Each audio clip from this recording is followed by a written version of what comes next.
శ్రీ శ్రీ శ్రీ చిన్నజీయర స్వామి వారి ఆజ్ఞను అనుసరించి ఈ సంవత్సరం మీ అందరి సన్నిధిలో తిరుప్పావి విజ్ఞాపనం చేసే భాగ్యం లభించింది.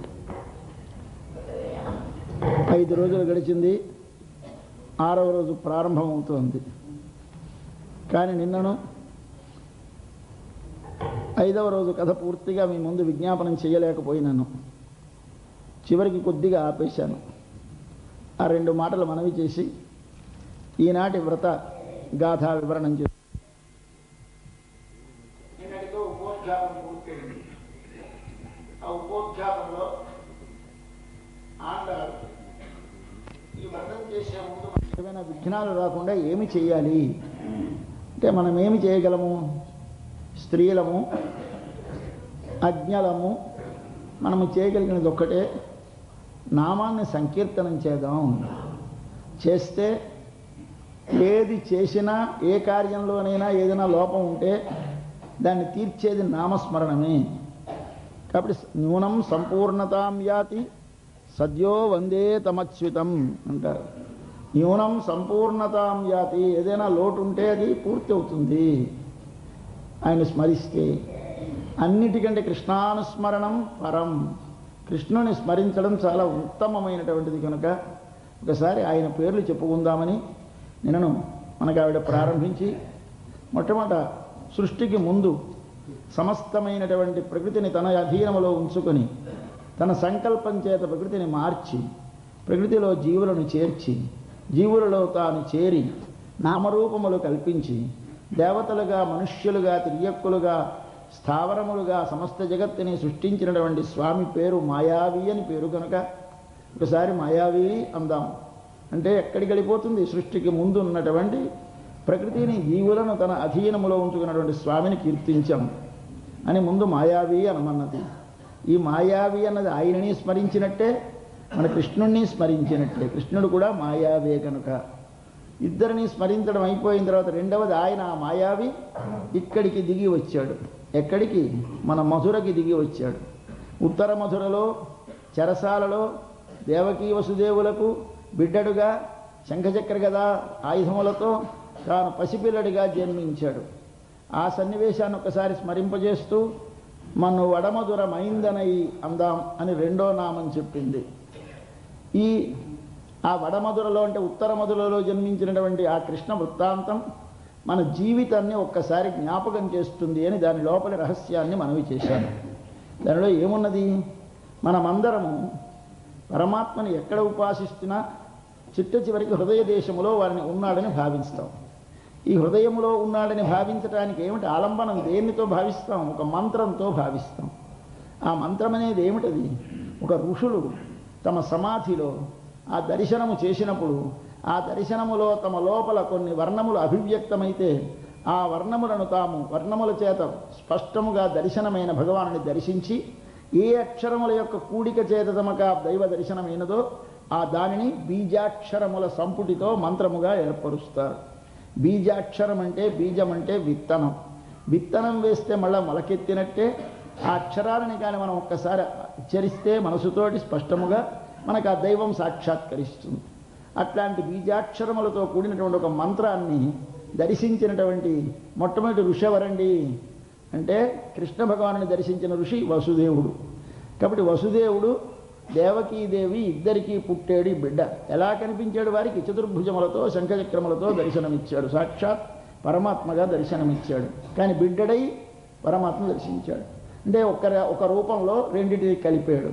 ఒకటి సృష్టికి ముందున్న తాను, సృష్టికి కారణమైన తాను, సృష్టి తర్వాత తన చేత పుట్టింపబడిన జగత్తులో తానొకడుగా పుట్టి ఎంత సులభుడుగా ఉంటాడో తెలియజేశాడు. కాబట్టి పరతత్వము సులభమై మనతో సమానముగా మెలగేటటువంటి ఒక భావన మనకు అందించడానికి స్వామి కృష్ణుడుగా వచ్చాడు. అదే మనకి ఈ అష్టాక్షరి మంత్రం కానీ వాసుదేవ ద్వాదశాక్షరి అంటారు. ఓం నమో భగవతే వాసుదేవాయ. దీనిలో కానీ ధ్యానం చేసే రూపం. దానిని ఎవరు చూస్తారు? ఒక ఋషి. ఎవరు చూశారు? వసుదేవుడు. వసుదేవుడంటే మన లోపల ఉండే ఆత్మ. మీ లోపల ఉండే ఆత్మ శరీరమందు ఉంటుంది. ప్రకాశిస్తూ జ్ఞానంతో ఉంటుంది. మన ఆత్మకు జ్ఞానం ఉన్నది కనుక జ్ఞానం అంటే ప్రకాశమని మనవి చేశాను, దీపము లాంటిదని. ఆ వసుదేవుడు ఈ శరీరంలో ఉంటాడు, ఆయనలోంచి ఆవిర్భవిస్తాడు. వాడి పేరేమిటి? వసుదేవుడి కొడుకు వాసుదేవుడు. వసుదేవుడు అంటే మన ఆత్మ. ఆత్మలో మనం ఒక మంత్రముతో ధ్యానము చేస్తే దర్శనమయ్యేవాడి పేరు వాసుదేవుడు. ఆయన కళ్యాణ గుణములతో నిండినవాడు. అటువంటి వారిని ధ్యానము చేశారు. ఋషి చూశాడు. చూసిన వసుదేవుడు ఏమి చేశాడు? వెంటనే ఆయన తీసుకు బయలుదేరాడు. ఎక్కడికి? యశోదతో చేర్చడానికి. యశోద ఎవరు అంటే మంత్రము. యశ అంటే పరమాత్మకు పేరు. పరమాత్మను దా అంటే ఇచ్చినది కనుక యశోద. ఆ యశోద ప్రక్కలో చేర్చాడు ఈ భగవానుని. వెళ్ళినప్పుడు ఎలా వెళ్ళాడు? యమునను దాటి వెళ్ళాడు. ఆ యమున ఏమిటి? ఇది కాల ప్రవాహం. కాల అంటే నల్లగా ఉంటుందని కాల అని నలుపుకు పేరు. కాబట్టి యముడు నలుపు, యమున నలుపు. యముడు యమున అనేవి రెండు సూర్యుడి యొక్క బిడ్డలు. సూర్యుడు కాలానికి అధిష్టాన దైవం. ఆయన నుంచి పుట్టినటువంటి వీరిద్దరిలో కాలం అక్కడ ప్రవహిస్తోంది. కాలము, పోయిన కాలము, ఇప్పుడు నడుస్తున్న కాలము, రాబోయే కాలం ఎలా సాగుతూ ఉంటుందో, నది పోయిన నీరు, ఉన్న నీరు రాబోయే నీరుతో ఎప్పుడు సాగుతూనే ఉంటుంది కనుక కాలము యమున వంటిది. ఇది సూర్యపుత్రి కనుక సూర్యుడి నుంచి వచ్చిన కాలము వంటిది. కాలము పారుతోంది ప్రక్కని. కాలము దాటి అవతలికెళితే ఉంటాడు. మంత్రము చేరవలసిన యశోద అక్కడుంది. అక్కడికి వెళ్ళాడు. ఆమె పక్కలో పడుకోబెట్టాడు. ఇప్పుడు ఏమైంది? ఋషి దర్శించాడు. దర్శించిన దాన్ని మంత్రముతో చేర్చాడు. ఈ మంత్రము లోపల దీనిని చేర్చడంతో అది మనకు ఆలంబనమైంది. దానిని మనం ధ్యానం చేస్తే మనకు ఆ మంత్రము చేత ప్రతిపాదింపబడే దైవము మనకు దర్శనమవుతాడు. ధ్యానం చేస్తే దానిని ఇచ్చాడు. అందుచేత ఒక్కసారి ఆ కథంతా జ్ఞాపకం చేయడానికి ఆయర్కులత్తెనల్ తోన్రం మణివిళక్కై అందా ఉన్నది. ఆయర్కులత్తెనల్ అంటే గోపవంశములో తోన్రం ఆవిర్భవించిన ఓ మణిదీపమా లేదా మంగళదీపమా అని ఆయన నామం చెప్దామన్నారు. మధుర దాటాము, గోపవంశముది ఉన్న రేపల్లె వచ్చాం. అక్కడ స్వామి యశోద ప్రక్కన ఉన్నాడు, మంగళ దీపములే ప్రకాశిస్తున్నాడు. చూశాం. 3 నామాలైనవి. ఇవి అయిన తర్వాత ఏమి చెప్పాలి? తాయేక్కుడల్ విళక్కం చేత దామోదరనై. ఎవ్వడు ఎక్కడివాడు? ప్రకృతికి అవతలివాడు, ప్రకృతిని తనలో లీనము చేసుకున్నవాడు, జీవులకు అవతలివాడు, జీవులను తనలో ముడుచుకున్నవాడు. ఒకసారి ఈ ప్రకృతి మండలంలోకి వీరందరినీ సృష్టించి వారి లోపల తాను చేరి ఉంటాడు. ముందు అందరినీ తనలో ఉంచుకున్నవాడు వెలికి వాటిని వదిలి వాటి లోపల తాను చేరి జగత్తుగా ఉంటాడు. ఈ జగత్తెవరు? ఆయనే. ఇంతకుముందు ఎక్కడుంది ఈ జగత్తు? ఆయనలోనే. ఇప్పుడు ఆయన ఎక్కడున్నాడు? జగత్తులో ఉన్నాడు. ఆయన జగత్తు ఆయనలో ఉంటుంది, జగత్తులో ఆయన ఉంటాడు. ఆయన వచ్చేసాడు ఒకసారి బయటికి. ఇప్పుడు వచ్చేస్తే ఆయన ఏమని పిలుస్తున్న దాండాళ్ళ తల్లి? దామోదరా అని పిలుద్దాం. అంటే దామోదర అంటే సులభుడా అని అర్థం. ఒకనాడు యశోదాదేవి తన కుమారుడు అనే అధికారంతో ఉండేది కుమారుడి మీద. ఆయన చాలా దుండగీడుతనం చేస్తూ ఉంటే అతన్ని కట్టేయాలన్నంత కోపం వచ్చి కట్టాలని బయలుదేరింది. ఆయన ముందు పరిగెడుతున్నాడు, తల్లి వెనక పరిగెడుతోంది. యోగులకు కూడా కేవలము ధ్యానముతో సంస్కరింపబడిన మనసు చేత కూడా బంధింపబడడానికి వీలు కాని భగవానుణ్ణి తన తాడుతో కట్టాలని పరిగెడుతోంది తల్లి అని ఆశ్చర్యపడతారు మనం. శుకులవారు పరిగెట్టింది, అలసిపోయింది, పైట జారిపోయింది, చెమట పట్టింది, బొట్టు చెరిగింది, కటుక చెరిగిపోయింది, దుత్తు విడిపోయింది. ఆయాసం చూశాడు. పాపం అమ్మ ఆయాసపడుతోంది. ఇంకా లొంగిపోదాం అనుకున్నాడు, దొరికిపోయినాడు. అంటే ఏమిటి చేయాలి? మనము స్వామిని వశపరుచుకోవాలంటే ఎక్కువ శ్రమ పడాలి. ఇదే శ్రమచేత లభిస్తాడా? శ్రమచేత లభించడు. శ్రమను పొందిన వారిపై కలిగిన జాలి చేత వారికి లొంగుతాడు. చేత నా సాధన చేత సాధించాను అనుకోకు. నువ్వు పరిగెత్తి తాడుతో కడదామంటే దొరకడు కృష్ణుడు. ఆయన నీ ఆ బడలిక చూసమ్మా పాపం బడలిపోతుంది తల్లిని లొంగిపోయినాడు. లొంగిన తర్వాత మరో చిత్రం చేశాడు. తాడు పట్టుకొచ్చింది. ఈ తాడు వారింట్లో కవ్వంచిలికే తాళ్ల ముక్కలు ఉన్నాయి, పెద్ద గుట్ట. ఆ తాళ్ల గుట్టల్లోంచి ఒక తాడు పట్టుకొచ్చింది. ఇంతంత పిల్లడు, ఇంకా 4 ఏళ్ల వయస్సు, 3 ఏళ్ళు అప్పుడే నిండేది. ఎంత బొజ్జ ఉంటుంది? చిన్న బొజ్జ. ఆ బొజ్జ కట్టడానికి ఎంత తాడు కావాలి? ఈ మాత్రం ముక్క అయితే బిగుసుకుపోతుంది. ముడి వేసింది. ఆ తాడు ఎలా ఉంది? పొట్టిదైపోయింది, చాలలేదు. అరే ఇదేమిటి బొజ్జకి తాళలేదనుకుంది. వీడు వదిలేస్తే పారిపోతాడు. తాడు ముక్కలు ఇంట్లో ఉన్నాయి, ఎవళ్ళు ప్రక్కన లేరు. మరో తాడు తెచ్చి ముడివేస్తే కానీ కట్టబడ్డాడు. మళ్ళీ వీడిని గొరగొరాలు ఆడుకుంటూ లోపలికి వెళ్ళింది. వీళ్ళ లోపల పడేసిన తాడు ముక్కల నుంచి మరో తాడు ముక్క తీసింది. వీడిని వదిలేస్తే వల్ల కాదు, ముడి వేయకపోతే బంధింపబడి ఎంత కష్టమో చూడండి భగవంతుడిని కట్టడం. వెంటనే వాడిని ఏం చేసింది, వాడిని చేత్తడి గట్టిగా నొక్కి పట్టుకొని కాలి కింద కొసపెట్టి చేత్తో కొసపెట్టి రెండింటిని ముడివేసి అప్పుడు మళ్ళీ తాడు పొడుగు చేసింది, చేసి బంధించింది. బంధిస్తే చాలలేదు, మళ్ళీ 2 అంగుళాలు తక్కువే వస్తుంది. ఎన్నిసార్లు చేసినా 2 అంగుళాలు తక్కువ, 2 అంగుళాలు తక్కువ. ఏమిటి 2 అంగుళాలు? మనము భగవంతుని మన మనస్సులో బంధించాలి. ఈ మనస్సులో బంధిస్తే ఎలా బంధిస్తావు? దేనితో బంధిస్తావు? తాడుతో. ఏ తాడుతో? భక్తి అనే పాశంతో బంధించాలి. భక్తి అంటే ప్రేమ. ఇది భక్తి అనేది ఎలాగుంటుంది? తాడు ముక్కలు ముడివేసిన పొడుగు తాడు భక్తి. ఎలాగూ అంటే భక్తి అనగా ఒకసారి వెనక చూసాము, అది మళ్ళీ జ్ఞాపకం చేసుకున్నాం. ఆ జ్ఞాపకం చేసుకున్నది ఒకసారి వరుసగా ఒకే వస్తువును గురించి జ్ఞాపకాలు రావు. చూసుకోండి ఒకసారి. మనకి ఇప్పుడు ఇక్కడ ఒకసారి ఏదో మన ఇంట్లో ఉన్న ఒక పుస్తకము ఒక విగ్రహము జ్ఞాపకం వస్తే వెంటనే బజార్లో చీర జ్ఞాపకం వస్తుంది. మళ్ళీ వెళ్ళి ఎక్కడో మరో ఊళ్ళో మరో అబ్బాయి జ్ఞాపకం వస్తాడు. మళ్ళీ వచ్చి మన దేవుడు జ్ఞాపకం వస్తాడు.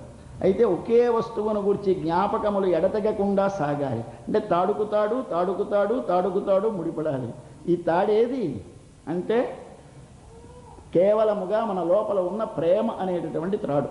ఈ ప్రేమ అనే త్రాడు స్మరణం. అంటే వెనక మనము విన్న పురాణములలో గురువుల వల్ల శాస్త్రములలో విన్నటువంటి జ్ఞానాన్ని మరల ఒక్కసారి జ్ఞాపకం తెచ్చుకొని ఆ స్మృతుల యొక్క సంతతిని చేర్చాలంటే వరస కట్టాలి. ఇప్పుడు కడితే ఈ స్మృతి సంతతికి పేరేమిటి? భక్తి అని పేరు. ఈ భక్తి అనేటువంటి త్రాడుతో స్వామిని బంధించాలి. భక్తికి లొంగుతాడా? లొంగడు. మరి దేనికి లొంగుతాడు? మనము పడ్డ శ్రమకి లొంగుతాడు. కాబట్టి భక్తి చేత భగవానుడు లొంగుతాడనుకొని నువ్వు అహంకరించావా? భక్తి గల వారందరూ మోసపోయినారు. కాబట్టి జ్ఞానము చేత లొంగుతాడనుకుంటావా? జ్ఞానము గల వారందరూ బలాదూరైపోయినారు. మరి ఎలా లొంగుతావయ్యా నువ్వు? నా అంతటా నేను లొంగాలి తప్ప ఒకడు నన్ను లొంగ తీసుకునేవాడు కట్టగలిగిన వాడు లేడని చెప్పాడు స్వామి. అందుచేత యమే వైష వృణుతే తేన లభ్య తస్యేష ఆత్మ వివృణుతే తను స్వాం అని చెప్తాడు ఆయన స్పష్టంగా. యమే వైష వృణుతే, ఆయన వీడికి లొంగారు అనుకోవాలి, అనుకుంటే లొంగుతాడు. అయితే ఎవడికి ఆయన లొంగుదామనుకుంటాడో వాడికి ఎలా లొంగుతాడు? అచ్చంగా వీడి ప్రయత్నం చేత వీడే వశపరిచేసుకున్నాడన్నట్టు లొంగుతాడు. కట్టేసిందమ్మ, తనే కట్టింది అనుకుంది పాపం వెర్రిది. ఒకసారి బెదిరించింది, ఆ తాడు మొలకి కట్టేసింది. పొట్టి తాళ్ళు ముక్కలు వేసిందేమో ముళ్ళు అంతటాను. ఆ తర్వాత కవ్వానికి అరిగిపోయిన తాడు సన్నంగా ఉంది. తాడు సన్నని తాడు బిగించేస్తే గట్టిగా పాపం నరుకు పడిపోతుంది. లేత మెత్తని బొజ్జ, ఆ బొజ్జ మీద బిగించేసింది. ఈ బిగించేస్తే సన్నని తాడు, ముళ్ళు పెట్టిన తాడు ఎక్కడ విప్పు గడిపోతాడో దొంగ అని గట్టిగా బిగించింది. ముడివేసి మళ్ళీ ముడివేసింది. అబ్బా, ఆ బొజ్జ ఎంత గాయపడిపోయిందో! ఎర్రగా రగిడిపోయింది తండ్రి బొజ్జ. రగిడిపోయి మచ్చ కట్టేసింది. తర్వాత అందరికీ కనిపిస్తూ ఉండేది ఆ మచ్చ. చూసిన వాళ్ళంతా ఏమనేవాడు, ఏమిట్రా ఈ మచ్చ? వాళ్ళ అమ్మ కట్టిందిరా రెండో వాడు చెప్తూ ఉండేవాడు. కాబట్టి పేరేమిటైపోయింది? దామోదరుడు అయిపోయింది. దామోదరుడు అంటే దామ అంటే తాడుతో ఉదర బొజ్జ మీద కట్టివేయబడ్డాడు కాబట్టి వీడి పేరు దామోదరుడు అయిపోయింది. కాబట్టి దామోదర అన్న పేరు తలచగానే మీకు ఏమిటి జ్ఞాపకం రావాలి? ఎంత సులభుడు స్వామి. మాయావి అంటే ఏమిటి జ్ఞాపకం రావాలి? సృష్టికి ముందు పరతత్వమైన వాడు జ్ఞాపకం రావాలి. కాబట్టి ఒకసారి మాయావి దగ్గర బయలుదేరాం, మధురకు వచ్చాం, రేపల్లెకు వచ్చాం. స్వామిని ఒక్కసారి దామోదరణయి అన్నారు. ఈ కట్టినందువల్ల ఏమిటైందిట? అమ్మ ఆహా ఏం అదృష్టవంతులారని లోకం అంతా పొగడ్డం ప్రారంభించారు. విశ్వామిత్ర మహర్షి రామచంద్ర ప్రభువుని లక్ష్మణస్వామిని తన వెంట తీసుకుని బయలుదేరి సరయూ నదీ తీరంలో పిల్లల్నిద్దరిని పడుకోబెట్టాడు మొదటి రాత్రి. ఎప్పుడూ పాపం నడిచి ఎరగరు 12 ఏళ్ల పసివాళ్ళు, రాజకుమారుడు, అంతఃపురాల్లో తిరిగిన వాళ్ళు, మృదువైన పాదములు గలవాళ్ళు, నడిస్తే కందిపోయే పిల్లలు ఆ మొరటు ఋషి వెంట ముని వెంట నడిచి వెళ్ళారు. చిన్న జొనపాలు అల్లలాడుతున్నాయి. స్వామి విల్లు అమ్ములు పట్టుకున్నారు. 2 అన్నదమ్ములు వెనకాల వెళ్ళిపోతున్నారు. వెళ్ళిపోతుంటే అక్కడికి వెళ్ళిన తర్వాత కొంచెం బడలిపోయినట్టు కనిపిస్తే, ఆయన మీకు ఆకలి వేయకుండా 2 మంత్రాలు చెప్తాను, కాస్త అనండి, తగ్గిపోతుంది, ఆకలి వేయ దాహం వేయన్నాడు. సరే అని ఇచ్చేశాడు. సరే పడుకోబెట్టాడు. ఏమిటి వేశాడు? పరుపుల తృణశయనే ఒక గడ్డి పరిచాడు. రాజకుమారులకు గడ్డి ఏమిటండి? పాన్పు అనుచితే. అది తగని పాన్పు వేశాడు, పడుకోబెట్టేశాడు. అయ్యా మన పిల్లలు అయ్యో అంతఃపురాల్లో పట్టుపరుపుల మీద పడుకునేవాళ్ళం, మంచి మెత్తని తలగడాలు పెట్టుకునేవాళ్ళం ఏమైనా అనుకున్నారా? నిద్ర పట్టించింది. ఇద్దరు గాఢ నిద్ర పుడినారు. పొద్దున తెల్లవారిపోయింది. ఈయన తెలివి వచ్చేసింది. ఉషఃకాలంలో వెళ్ళాడు, సరయులో స్నానం చేశాడు విశ్వామిత్రుడు. ఒకసారి గాయత్రీ మంత్రాన్ని ద్రష్ట, ఆయన దర్శించిన వాడు ఆయన. సూర్య భగవాను చూసి గాయత్రీ మంత్రం అనుష్ఠానం చేశాడు. సూర్యమండలంలో స్వామి పుండరీకాక్షుడు దర్శనమైంది. మళ్ళీ అటుకి తిరిగి వచ్చాడు. పడుకున్నవాడి దగ్గరికి వచ్చాడు లేపాలని, మరిచిపోయినాడు లేపాలని. అబ్బబ్బా ఏమందాము ఏమందాము, ఈయన లేవలేదు ఇంకా, అలా కళ్ళు మూత మూసుకొని పడుకున్నాడు. ఒకసారి పిల్లల్ని మామూలుగా ఆడుకుంటున్నప్పుడు చూసిన కంటే వాళ్ళు పడుకుని నిద్రపోతున్నప్పుడు చూస్తే మా అందంగా ఉంటారు.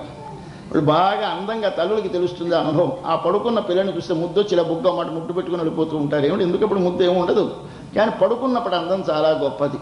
అలాంటి అందంలో పడుకున్నాడు స్వామి. చూశాహా తల్లి కౌసల్య, నువ్వెంత గొప్ప బిడ్డని కన్న తల్లివమ్మా. కౌసల్య సుప్రజా, కౌసల్యాదేవి సుప్రజా, మంచి బిడ్డని కన్న తల్లి అన్నాడు. అని అప్పుడు జ్ఞాపకం, లేపడానికి కదా వచ్చాం, రామా అప్పుడు పిలిచాడు. మొదట రామానాలని వచ్చాడు, మరిచిపోయినాడు ఈవిని చూసి. ఆ ముఖం చూసేసరికి మరిచిపోయి కౌసల్య ఆవిడ్ని పొగిడాడు. అలాగే ఇప్పుడు మన కృష్ణుడిని బొజ్జ చూస్తే ఎవరు జ్ఞాపకం వస్తారు? ముందు యశోద జ్ఞాపకం. అమ్మ యశోద ఎంత అదృష్టవంతురాలేవమ్మా, ఇంతవాడిని తాడుతో కట్టేసావా తల్లి అని యశోద జ్ఞాపకం వస్తుంది. ఇక్కడ తాయే కూడా తల్లి గర్భాన్ని విళక్కం చేయిద ప్రకాశింపజేసేట అందరికీ ముందు తల్లిని జ్ఞాపకం చేసే బొజ్జ గలవాడు ఈయన. కాబట్టి దామోదరణయ్యి అంటే అంత సులభుడు అని దాన్ని ఒకసారి స్మరింతాను నామాన్ని. తరువాత వాడిని ఏం చేయాలి మనం అందరం? తూయోమాయి వందు ఈ నామాలు మనం చెప్పి, మాయావి దగ్గర నుంచి దామోదర దాకా చెప్పి, స్వామి సౌలభ్యాన్ని స్వామి పరతత్వాన్ని రెండిటినీ భావించి ఒక్కసారి మనము పవిత్రులమై వెళదాం అంటున్నారు పిల్లలు. ఇవాళ మనకి ఏం విఘ్నాలు ఉండవు, మన పని నెరవేరుతోతుంది పూర్తిగా. నిన్నటితోటి మరి విఘ్నాలు రావి ఈ వ్రతంలో. ఎంచేతి అన్నాంకనకి నామాలు వెంటనే పవిత్రులమై వెళదామన్నారు. వీరెవరు? వీరు గోపకులములో పుట్టిన ఆడపిల్లలు. వీరికి పవిత్రత ఏమిటండి? వీళ్ళెప్పుడూ పేడలు, వెన్న కంపు, నెయ్యి కంపు, పాలు వాసన, పేడ వాసనలు వీటితోటి ఉంటారే.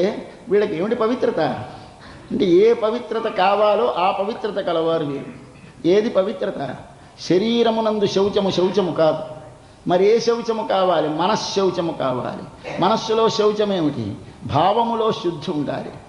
అలాంటి శుద్ధి కలవారికి భగవంతుడు వశపడతాడు. కానీ మేము చాలా స్నానం చేసామండి, మేము బ్రాహ్మణమండి, మేము మడి అండి అంటే ఈ మడికి తడికి లొంగేవాడు కాడాయి. కాబట్టి మరి దేనికి లొంగుతాడు? మనస్సు లోపల మడి ఉండాలి. ఆ మడి కట్టుకున్నాం మనం. తూయోమాయి పవిత్రులమై వద్దాం.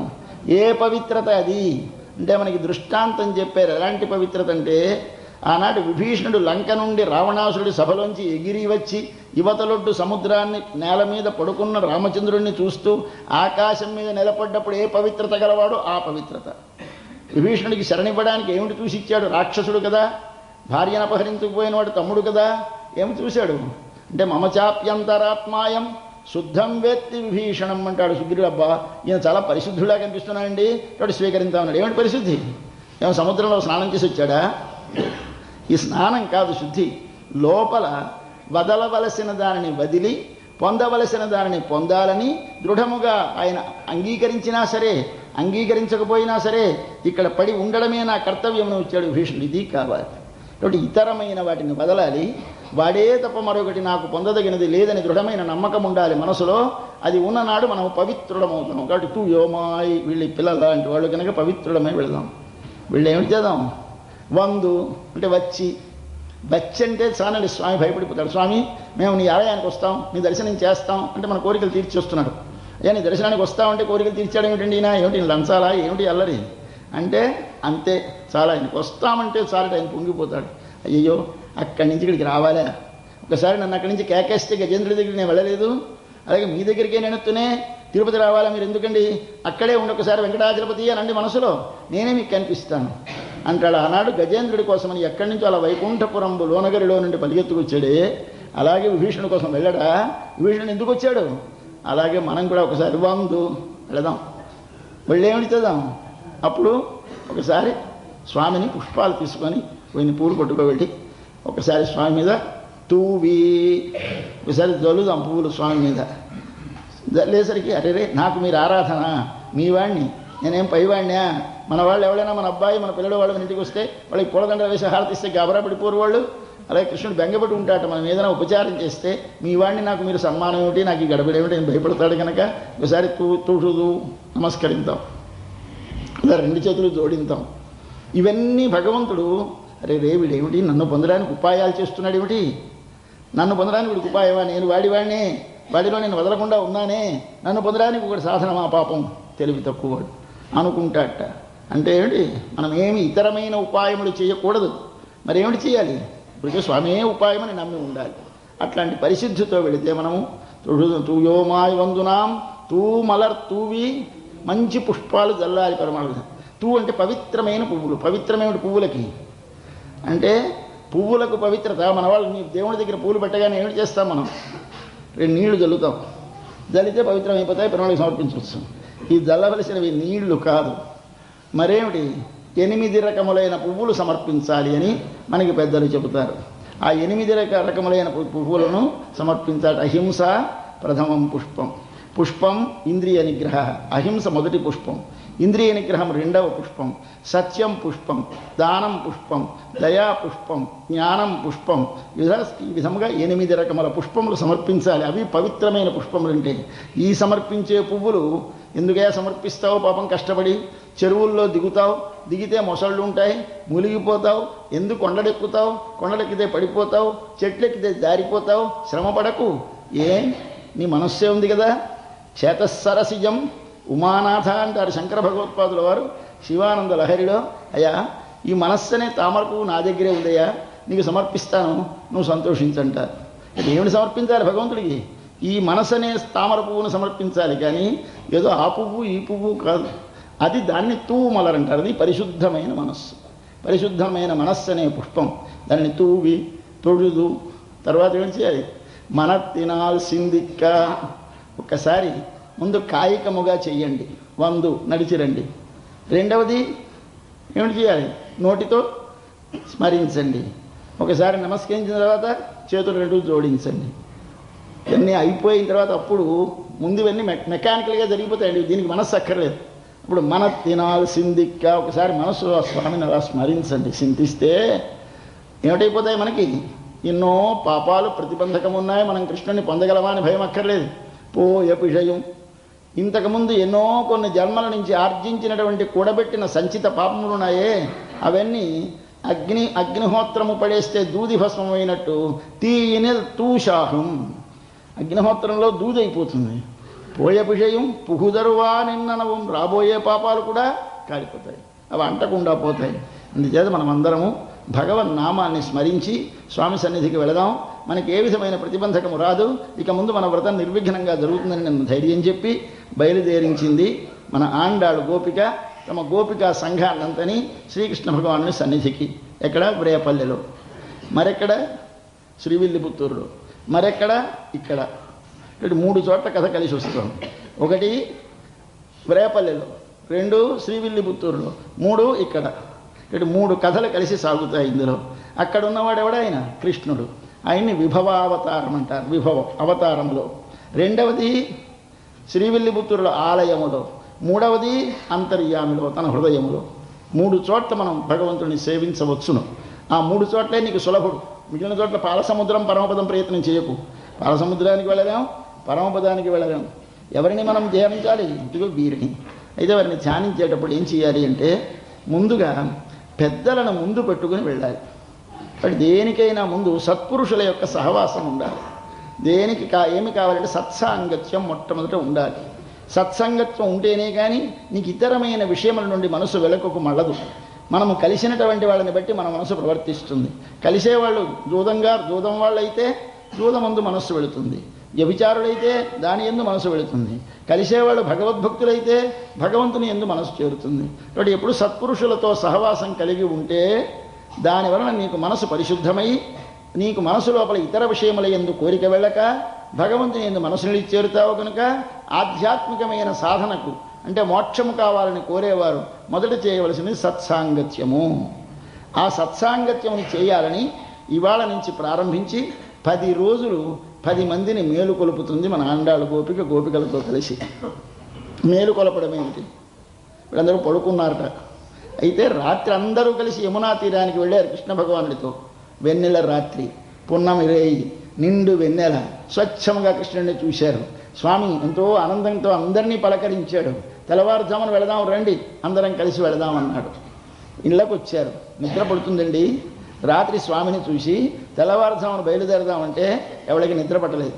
కానీ ఒక్క 10 మంది గాఢ నిద్రలో ఉండిపోయినట్ట, లేవలేదు. అందరూ బయలుదేరారు, వెళదామని సంకేతం చేసుకున్నారు. 3కో 4కో లేవాలి, వాళ్ళకి నిద్ర పట్టలేదు, వాళ్ళు పడుకున్నారు, లేవలేదు. వీళ్ళందరూ బయలుదేరారు, ఏరి వాళ్ళు కనపడలేదు. ఎవరొస్తే వారు వెళ్ళిపోయే జాతి కాదది. అందరూ కలిసి వెళితేనే వెళ్ళాలి, రాని వాళ్ళని తోడ్చుకునే వెళ్ళాలి, కానీ ఒక్కళ్ళు వెళ్ళకూడదు. ఎందుచేత? ఇది ఒక స్నానం, ఇది ఒక మధురమైన అనుభవం. మధురమైన పదార్థమును తినేటప్పుడు తల్లి ఒక్కడికి పెడుతుందా? నాన్న వాటి రానిరా, అబ్బాయి వాటి రానిరా అంటూ ఉంటుంది. ఇది అందరూ కలిసి తినాలి. ఏకహ స్వాదు నభుంజీత, ఏకహ ఒక్కడు, స్వాదు అంటే మంచి పదార్థాన్ని, నభుంజీత తినకూడదు. అందుకే ఇష్టజనైస్సహ భుక్తం భుక్తం, మనకి ఇష్టమైన వాళ్ళతో కలిసి తింటేనే తిండి, లేకపోతే తిండి కాదు. అందుచేత మనం ఎప్పుడూ కావలసిన వాళ్ళతో కలిసి చేయాలని ఈ గోపికల 10 మందిని మేలుకొలుపుకొని బయలుదేరుతున్నారు.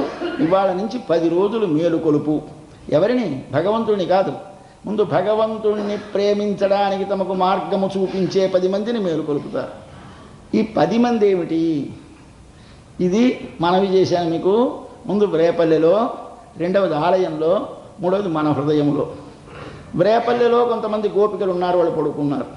వాళ్ళందరూ ఎలాగున్నారో ఒక కథలో చెప్తారు. ఒక్కొక్కళ్ళు ఎలా పడుకున్నారో 10 మందిని లేపడం గోపికలు వెళ్ళి. ఆలయంలోకి వెళ్ళినప్పుడు ఏమి చేయాలి? ఆలయమునకు వెళ్ళినప్పుడు చుట్టూ తిరుమాల అని ఉంటుంది. అంటే చుట్టూ ఆలయానికి కొన్ని గుళ్ళు ఉంటాయి. ఈ గుళ్ళల్లోనూ భక్తుల యొక్క విగ్రహాలు ఉంటాయి.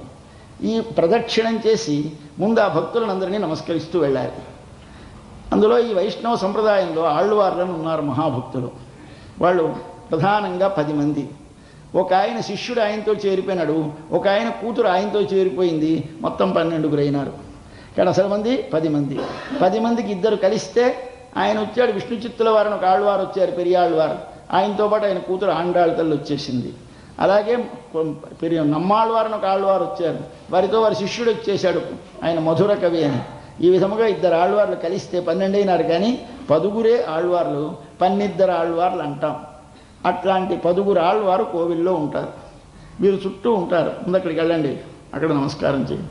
చేసిన తర్వాత చుట్టూ ప్రదక్షిణం చేసి వచ్చి ఒకసారి ముందు అమ్మవారి ఆలయానికి వెళ్ళి నమస్కారం చేసి అమ్మవారిని సేవించిన తరువాత అప్పుడు స్వామి ఆలయంలోకి వెళ్ళి స్వామికి ముందుండేటువంటి ధ్వజస్తంభం దగ్గర నమస్కారం చేసి ధ్వజస్తంభం దగ్గర నుంచి స్వామిని ఒక్కసారి దర్శించి తిన్నగా లోపలికి వెళ్ళి అప్పుడు లోపల స్వామిని మేలుకొలిపి అభిముఖం చేసుకోవాలి. ఇది ఆలయంలో కథ.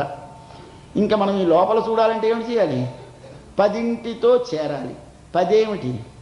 కర్మేంద్రియములు, జ్ఞానేంద్రియములు 10. వీటిని ఎలా ప్రవర్తింపచేయాలో వాటికి అలవాటు చేస్తే కానీ ఈ మనసులో ఉన్నవాడు కనపడ్డు. ఇక్కడే ఉంటాడు కానీ ఆయన పడుకుంటాడు, లేవడు. అయితే ఎలా లేపాలి? నీకు 10 మందితో కలిసి వెళ్ళాలి. ఎవరి 10 మంది? నీ ఇంద్రియములు 10.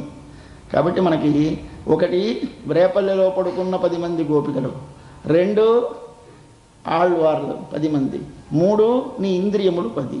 కాబట్టి 10 మందిని మేలుకొల్పడం అని పెట్టింది. కాబట్టి మనకి మరొకటి ఇందులో రహస్యమైన మరో అర్థం ఉందన్నారు మన పెద్దలు. నీకు ఏదైనా భగవత్ప్రాప్తి కావాలి అని కోరితే తత్వజ్ఞానం ఉండాలి. తత్వము తెలిస్తే కానీ నీకు భగవత్ప్రాప్తి కలగదు. తత్వం ఏమిటి అంటే ఉన్నదేది? ఇవన్నీ ఉన్నవి కావు, ఇవన్నీ మారినవి. మారకుండా మొదటున్నవేవి 3 ఉన్నవి. ఆ 3 8 1 1. 8 ఈ బాహ్యముగా కనిపించే ప్రకృతి 8.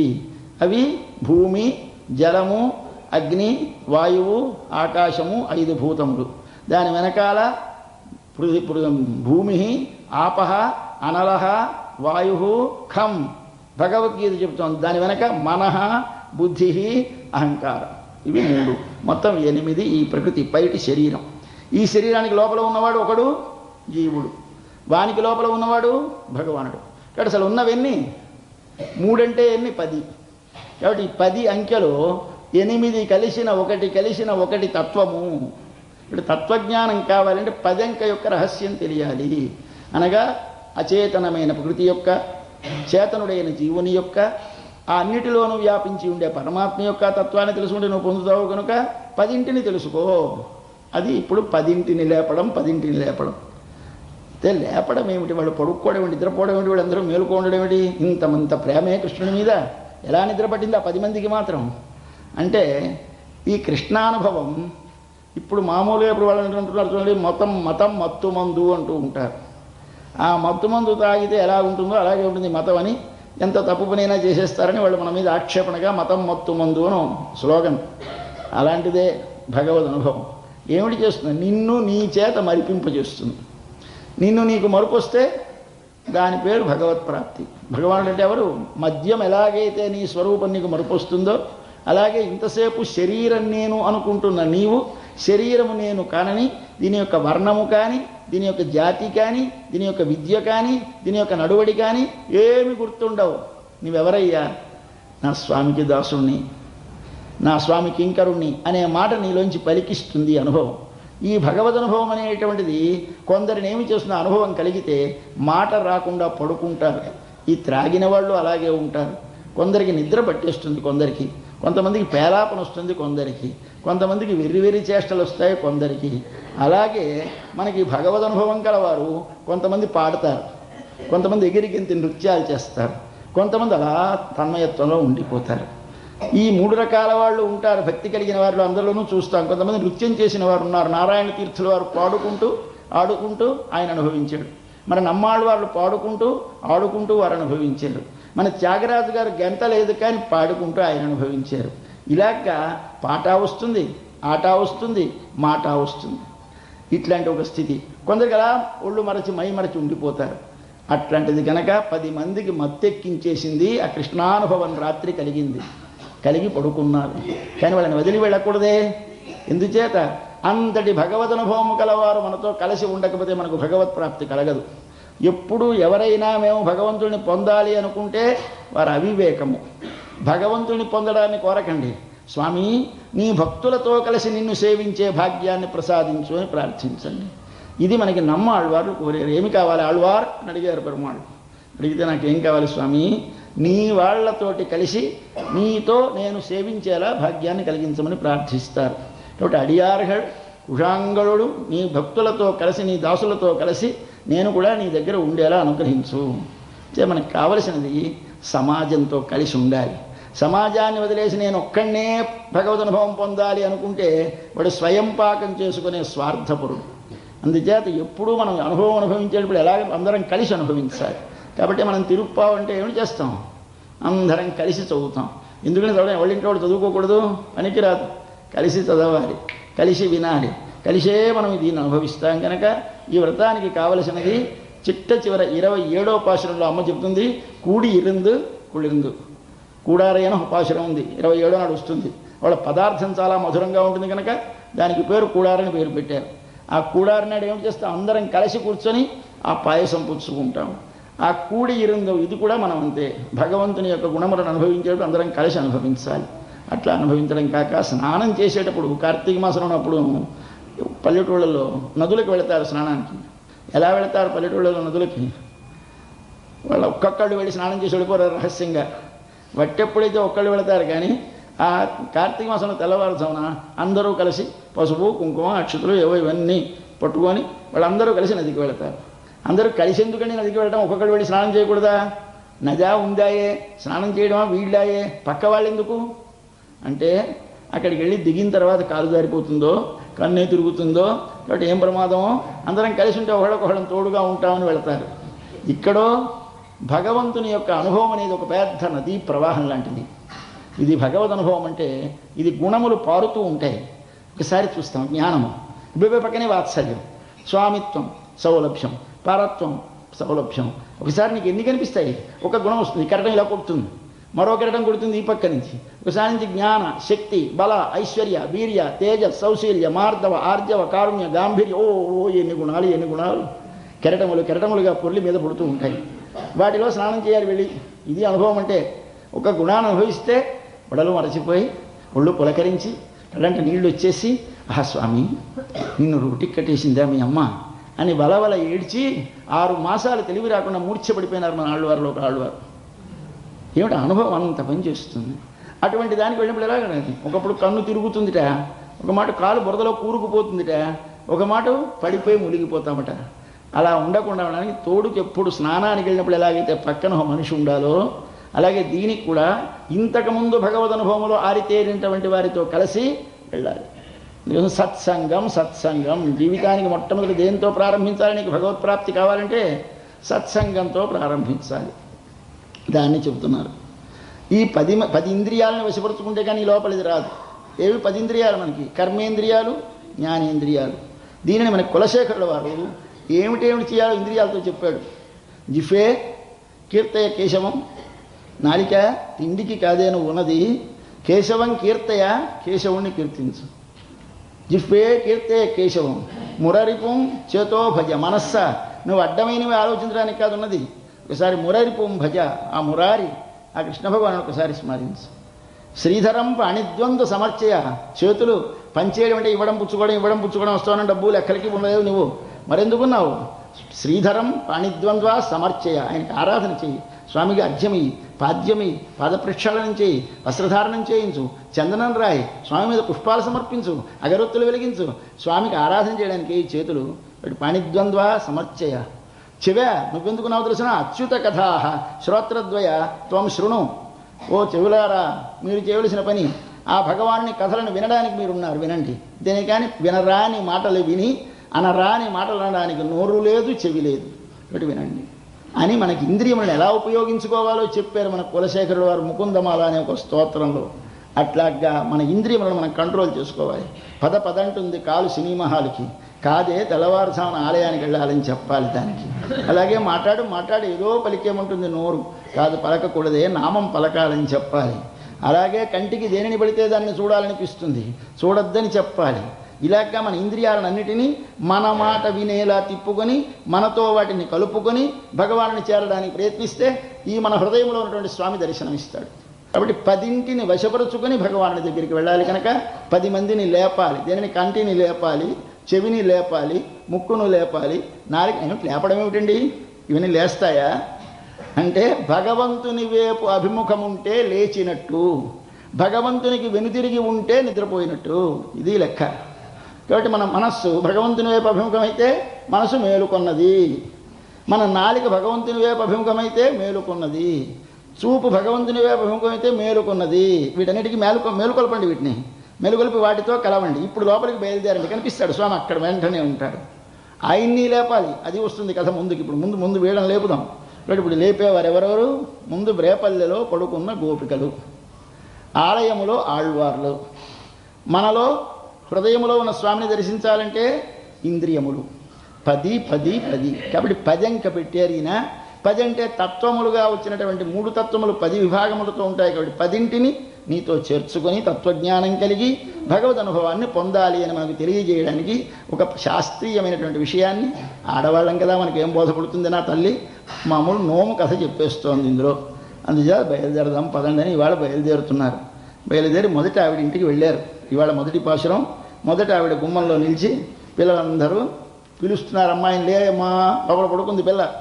ఆవిడ చిన్న పిల్ల, ఇంతకుముందు ఎప్పుడు ఆవిడికి ఈ భగవంతుడు అనుభవం తెలియదు. ఏదో వెర్రిది అయిపోయి వచ్చింది 10 మందితోటి కలిసి. అయ్యా తెలియని అనుభవం వచ్చేసింది. ఏమిటో ఒళ్ళు తెలియడం లేదు, ఒళ్ళు తెలియక మాట రావడం లేదు, మాట్లాడదు, లేవదు, మొద్దు నిద్రలా పడుకుంటుంది, ఏమిటో తెలియని స్థితిలో అయిపోయింది ఆవిడ. తెలిసింది వీళ్ళకి ఇది నిద్ర కాదు, భగవద్ అనుభవము చేత ఒడలు మరచి పడుకుంటోంది. అయితే లేచి వచ్చి మనతో చెప్పకూడదా? ఎలాగుంటుందంటే ఇది చెప్పడానికి సిగ్గు, చెప్పడానికి భయం పోతుందేమో అని. బాగా మంచి విలువైన వజ్రం ఒకటి దొరికితే అది దొరికింది అని పక్క వాళ్ళతో చెప్తే ఏమో చెప్పకుండా దాచేయాలని ఉంటుంది ఎప్పుడు కూడా. అనుభవం గొప్పది కానీ కలిగితే మీకు చెప్పాలని ఉండదు. కాబట్టి వజ్రం ఇలా దొరుకుతుంది. ఆ వజ్రం 1 కోటి రూపాయలు ఖరీదైన వజ్రం చూశాడు, చాలా ఖరీదని తెలిసింది. తెలిసిన వజ్రాన్ని ఏమిటి చేస్తాడు? ఇలా పిడికిట్లోనే పట్టుకుంటాడు. పట్టుకున్న దాన్ని అలా ఊరుకుంటాడా? ఇలా సందులోంచి చూస్తూ ఉంటాడు, మళ్ళీ నొక్కుతూ ఉంటాడు, మళ్ళీ సందులోంచి చూస్తూ ఉంటాడు, నొక్కుతూ ఉంటాడు. అంటే ప్రతి క్షణము శంకే, ఎక్కడ జారిపోయిందో. తన చేతిలోనే పిడికిల్లోనే పట్టుకున్నాడు కానీ భయం. కాబట్టి యువతలకు వస్తే పోతుందేమో, 10 మందితో కలిస్తే పోతుందేమో. ఏమిటోనండి ధ్యానం అంటారు, మాకు ఈ సభలో కూర్చుంటే ధ్యానం రాదండి, ఏకాంతంలో వస్తుంటారు ఈ పసివాళ్ళు. వాళ్ళకి ఏకాంతం ఉండాలి, గదిలో కూర్చొని ధ్యానం చేయాలి. వీళ్ళకి అక్కర్లేదు. వీళ్ళకి 10 మందిలో కూర్చుంటే మంచి ధ్యానం. ఎక్కడుంటారో తెలియదు, ఒళ్ళు తెలియకుండా భజన చేస్తారు. అక్కడికి వెళితే ఒళ్ళు తెలియదండి, మా సమాజంలో సంకీర్తనం చేస్తూ ఉంటే అంటారు వాళ్ళు. మా ఏకాంతంలో గదిలో కూర్చుంటే ఒళ్ళు తెలియదండి అంటారు వీళ్ళు. కాబట్టి వీళ్ళు ప్రాథమిక దశలో ఉన్నవాళ్ళు ఒంటరి అనుభవం. పరిపక్వమైన అనుభవం గల వాళ్ళు 10 మందితో కలిసి అనుభవిస్తారు. కానీ పిల్ల ఇంకా ప్రాథమికమైన అనుభవం ఇప్పుడే కొత్తగా ప్రవేశించింది. ఆ పిల్లకి గదిలో కూర్చోవాలి, వట్టి రాకూడదని ఉంది, భయంగా ఉంది. వస్తే పోతుందేమో, జారిపోతుందేమో అని బెంగ. ఇప్పుడు ఆ పిల్లని లేపాలి. ఇవాళ దానిని లేపుతున్నాం. అవసరం చదువుదాం. புள்ளும் சிலும்பினகான் உள்ளறையன் கோயிலில் வெள்ளை விழிசெங்கின் பேரரவம் கேட்டிலையோ பிள்ளாய் எழுந்திராய் பேயமுலை நஞ்சுண்டு கள்ளச்சகடம் கலக்கழிய காலோச்சி வெள்ளத்தரவில் துயிலமர்ந்த வித்தினை உள்ளத்து கொண்டு முனிவர்களும் ஜோய்களும் மெல்ல எழுந்து அரியன்ற பேரரவம் உள்ளம் புகுந்து కుళిర్ందు ఏలోరెంబావాయ్. లోపల పడుకుంది, తలుపు వేసేసుకుంది. యువతల నుంచి లేపాలి. ఆ పిల్లకి తెల్లవారిందని ఇంకా తెలియలేదు. లేపడానికి ఏమిటి చెప్పాలి? గుర్తులు చెప్పాలి. ఏమిటా గుర్తు? మనకి తెల్లవారుతోందని. లేరా నాయన, మన పల్లెటూళ్ళలో ఏమిటి చెప్తాం? ఒరే బాచి కొట్టి అలారం కొట్టేసిందిరా అంటామా? పక్షులు అరుస్తున్నాయిరా, ఇదిగోట్రా కాకులు అరుస్తున్నాయిరా, లేచిపో. అంతేగాని నాకు ఇప్పుడు వాచి లేవు మన ఊళ్ళలో. అప్పుడు ఏమిటి మనకుంది గుర్తు? చెట్ల మీద కాకులు అప్పుడే 4 వేసరికల గలగలగలు ఆడుతూ చప్పులు చేస్తూ ఉంటాయి. కాబట్టి మొదటి మేలు కొలిపేవేవి? పక్షులు. పక్షులను లేపడం ఎవరు లేపుతారు? ఎవరూ లేపక్కర్లేదు. తమంత తాము లేచి మేలుకొనే వేళ అయిందని పడుకున్న వారికి తన అరుపులతో తెలివి తెప్పిస్తుంది పక్షి.